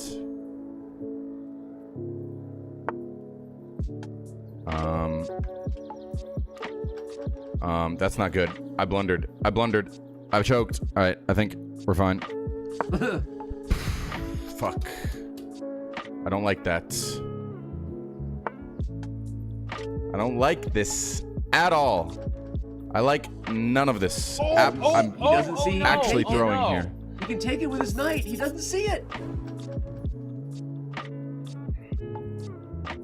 Oh, I should have just taken, dude. Oh no. What am I It's still a doing? game. What am I doing? What am I doing, dude? What am I doing? What am I doing? Oh, I'm throwing. I actually threw so hard. No, man. Oh, no. And now he, oh, no, dude. Why? I mean, I have this, but no, not like this, man. Not like this, dude. God, poor Jack. Not like this. Oh man.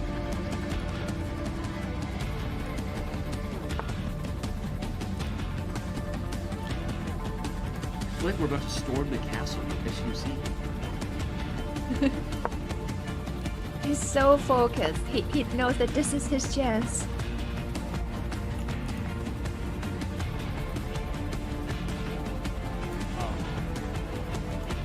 Gotta move though. Good move.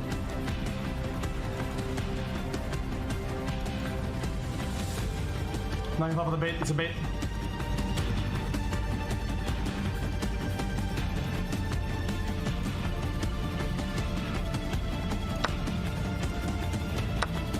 Yeah, just simplifying the position. Very good. Yeah, he's gotta move though. He's gotta move. Gotta move.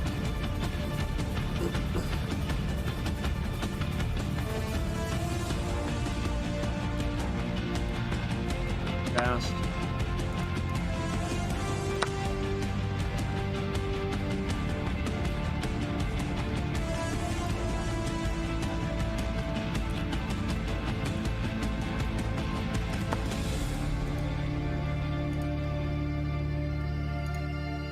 Seconds. You gotta move quickly. Gotta move. Both players just need to move. Just move. Move. Whoever moves faster wins at this point. Yeah, whoever moves faster is gonna win here. He's gotta move. He's gotta move. He's gotta move.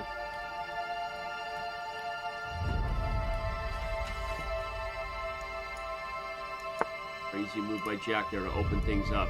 Nice. Move. Oh man.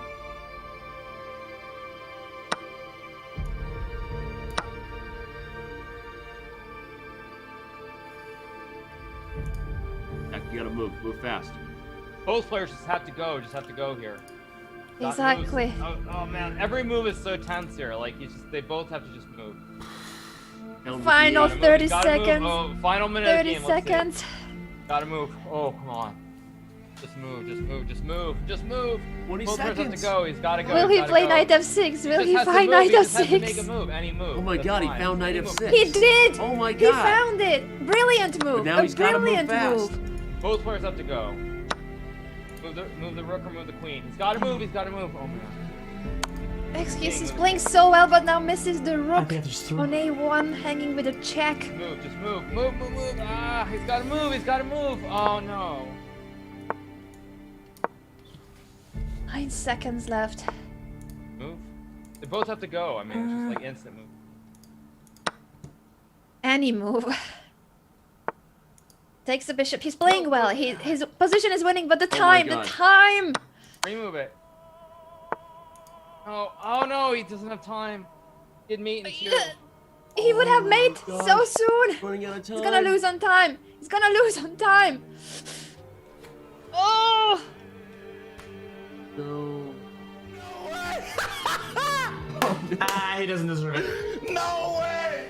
That was incredibly He doesn't deserve it. He painful for flagged the end. XQC in a winning position, losing on time. Oh my gosh. Oh man. I'm speechless. XQC played so well this game. He even found knight f6 check with just 20 seconds on the clock. He played knight f6, which was a winning move, but not an easy one to play at all. Yeah, It's a he used too much beautiful time. move.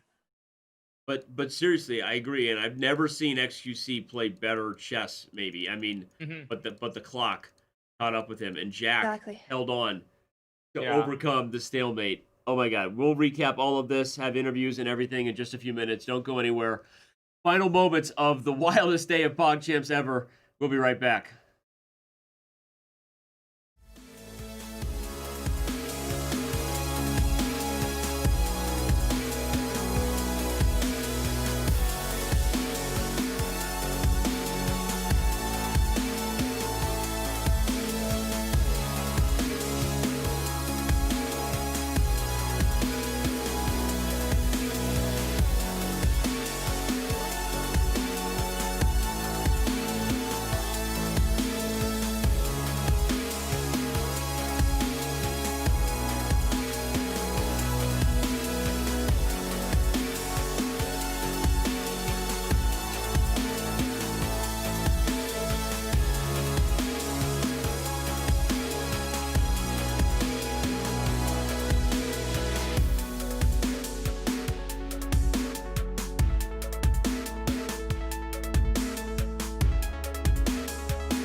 And we are with the man of the hour, Jack. Oh gosh. You said it off fair, buddy. It was, what was that, right? I don't know what that was. I don't know. I don't have an answer for you. It was content is what it was. It was great content, and we had this moment on the board when you clearly just wanted more games. That was all. That's why you played Queen takes H7, right? That was why.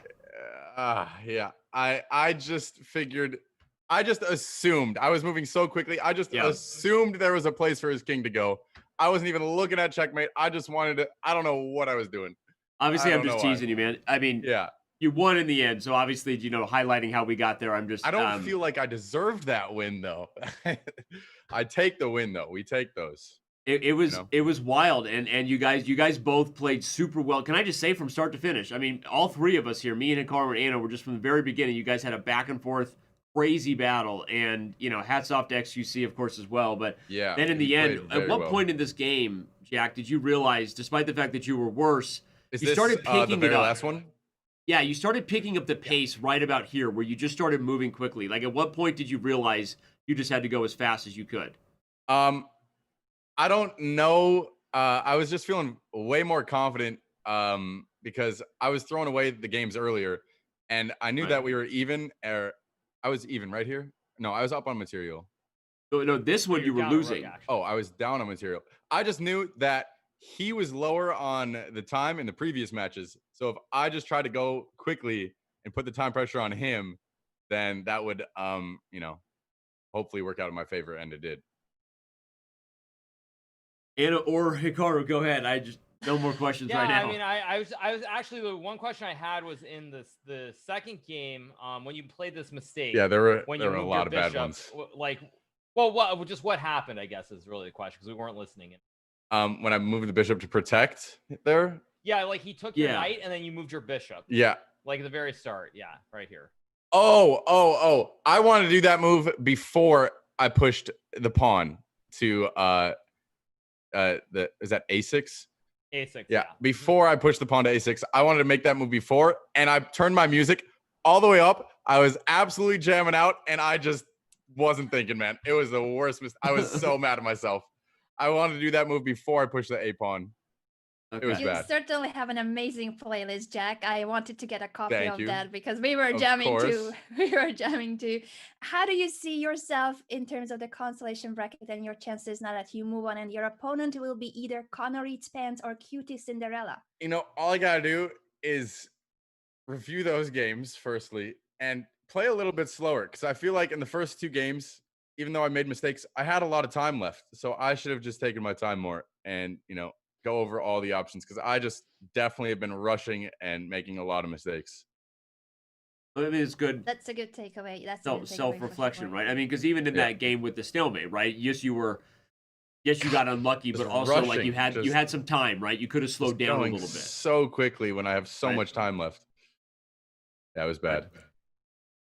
Well, so takeaway there, right? Slow down a little bit, but also, like I said, you guys gave us the most exciting match. I mean, I feel like I've covered a part of either one of these events. It was a lot of fun. That was very intense. I was definitely sweating. I don't deserve that win, but that was so intense. Well, I mean, I guess I think the match could have gone either way, honestly. Yeah, it was close. Well, we have a guest who's joining us. I think someone will be joining us in a moment. We have a guest. That's why I was slowing down, because he. Yeah. Hey man, XQC, dude, I have not seen better chess. You played fantastic chess. I know that didn't go how you wanted in the end, man, but that was awesome. That was awesome games for us. Oh, thanks, man. You played amazing. That is true. Well, yeah, I definitely thought some insane moves. Definitely thought Jack, I was losing. No, I definitely thought I was losing that game there. Even in this. Go ahead, Hikaru. Go ahead, Danny. I was going to say that one of the examples of it was almost like here. It was almost like you were playing too good of moves for your own good. You actually found this move, knight f6 check, with 20 seconds left. The idea of deflecting the queen. But at what point here did you start to realize, with the clock 18 seconds, that you had to speed up, right? And unfortunately, you fell just a couple seconds short. But what was going through your head toward the final moments of this game? Asking you, Felix. Me? Yep. Yeah. I thought I had some sort of crossfire checkmate coming. And then he just started moving his pawns, and I was like, okay, I know where this is going. And I didn't want to stalemate it, so I just fucking kept playing. But I had no idea what I was doing with those pawns. I just had to make moves. Yep, I noticed. Yeah, I Well, mean, like I I was said, just gonna, I was gonna add something too. I was just gonna say, like, I would actually agree. As for you, XQC, I did think it was the best chess that you've played throughout the event, by far. Like, you were finding a lot of good moves, and like in the early That games, second like, game. you saw this discovery. Yeah, there was this discovery check in the first game that you've had many times before, and then the second game, seeing this Queen C4, Queen C6 check move hitting the King and Rook was just like your game against Hoffu in the previous round. So I thought you played very well, and you kind of things started clicking. So it was great to watch. Thanks, man. It was epic to watch. And 96% accuracy you had in that game, Felix. That's insane. You played like a very experienced tie dot player. Yeah, but honestly, to me, it felt like that game didn't feel really fulfilling. I even tapped out because I had to go look if it was actually him playing. I had to double check because I thought I queued up for another match because he was just hanging his pieces and I was just getting him. I was like, dude, this is freelo. Like it's With the knight you're talking about in the when top you played right. Bishop D7. I mean, dude, the whole set. Yeah, that was rough, but I don't know how that happened. that second game we're talking about, I absolutely blundered. I turned the music up full volume. I was feeling so confident after game one, and it all fell apart. It was so bad. Yeah. So many blunders. So many blunders. Honestly, guys, not even to grill the chess. You guys were just, it was great. And thank you so much. This was the most exciting match I've been a part of in either PogChamps. And of course, Jack, congratulations. Moving on. XQC again, thank you so much for playing again, dude. It was like Hikaru said, amazing chess. Thanks for inviting me, dude. Yeah, thanks for putting this together. Yeah, also, I would just We would love to see you back, thanks. XQC. Yeah. Yeah, I just like to add that too. Yeah, I just like to say thanks again. I mean, for participating, for really helping popularize both with the original PogChamps with the second one as well, because it was really a pleasure. Oh, of course, yeah. I think a lot of your fans and a lot of chess fans. Yeah, I enjoyed it. I just I don't like losing it, especially when it's to the clock. Yeah, you should have had that last one for sure. You were winning. Yep. Well, and guys, I saw you checking with the game report that you had checkmate in 2. You were so close to giving that mate. You're just a few seconds away from checkmate and making it to the next stage. Very unfortunate. Right. Yeah. These moves I would have had to think about them, but I didn't have much time on the clock. I didn't really look at the clock because I was just trying to get that checkmate at the end. Yep. Well, maybe in PogChamps 3. Maybe in PogChamps 3. We hope to see you be back. Yep. Thanks again. Well, guys, again, thank you so guys. Thanks for inviting me. Thanks for joining us, Jack. Again, congratulations, man. Good luck in the next round. Thank you. All right. Wow. That was wild. That was rough. That was tough. It was just amazing that Felix joined us after such a tough loss in the sudden death blitz game. He had it. He was 2 moves away from checkmate. Yeah, I was gonna say that's the thing also that I think makes it really, really hard. Is like in the first one, when he when he was in the constellation bracket, it felt like he was I thought he was outplayed a little bit by Ludwig, but he definitely was not outplayed in this one. So to lose in matches which were very close, where he very easily could have won, is heartbreaking. But he played very well, and I thought overall it was great to see. It was very competitive.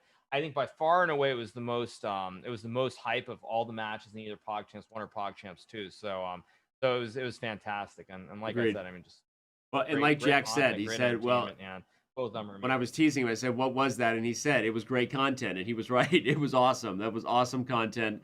And Jack Scissors, as you see there, does move on in double sudden death tiebreaker fashion for those of you who may be just tuning in. And all credit to Jack. He also played well. I agree. This could have been a coin flip match. And in the end, he barely moves on. Let's remind everybody of the remaining schedule as we are now in the, like we said, the bracket stage, no longer the group stage. It's elimination time. And coming up, we have, after today, we have Thor taking on TF Blade, Connor taking on Cutie, and then you have Finton, Easy with Aces, taking on Carson Live. I think All three of those. I think if everyone plays their best chess, there's maybe a slight favorite in each match, but could be exciting all around as well. So tune in tomorrow, September 3rd. I will not be there, but we'll have some incredible games, incredible commentary again. Anna, was your first day worth it? You enjoy it?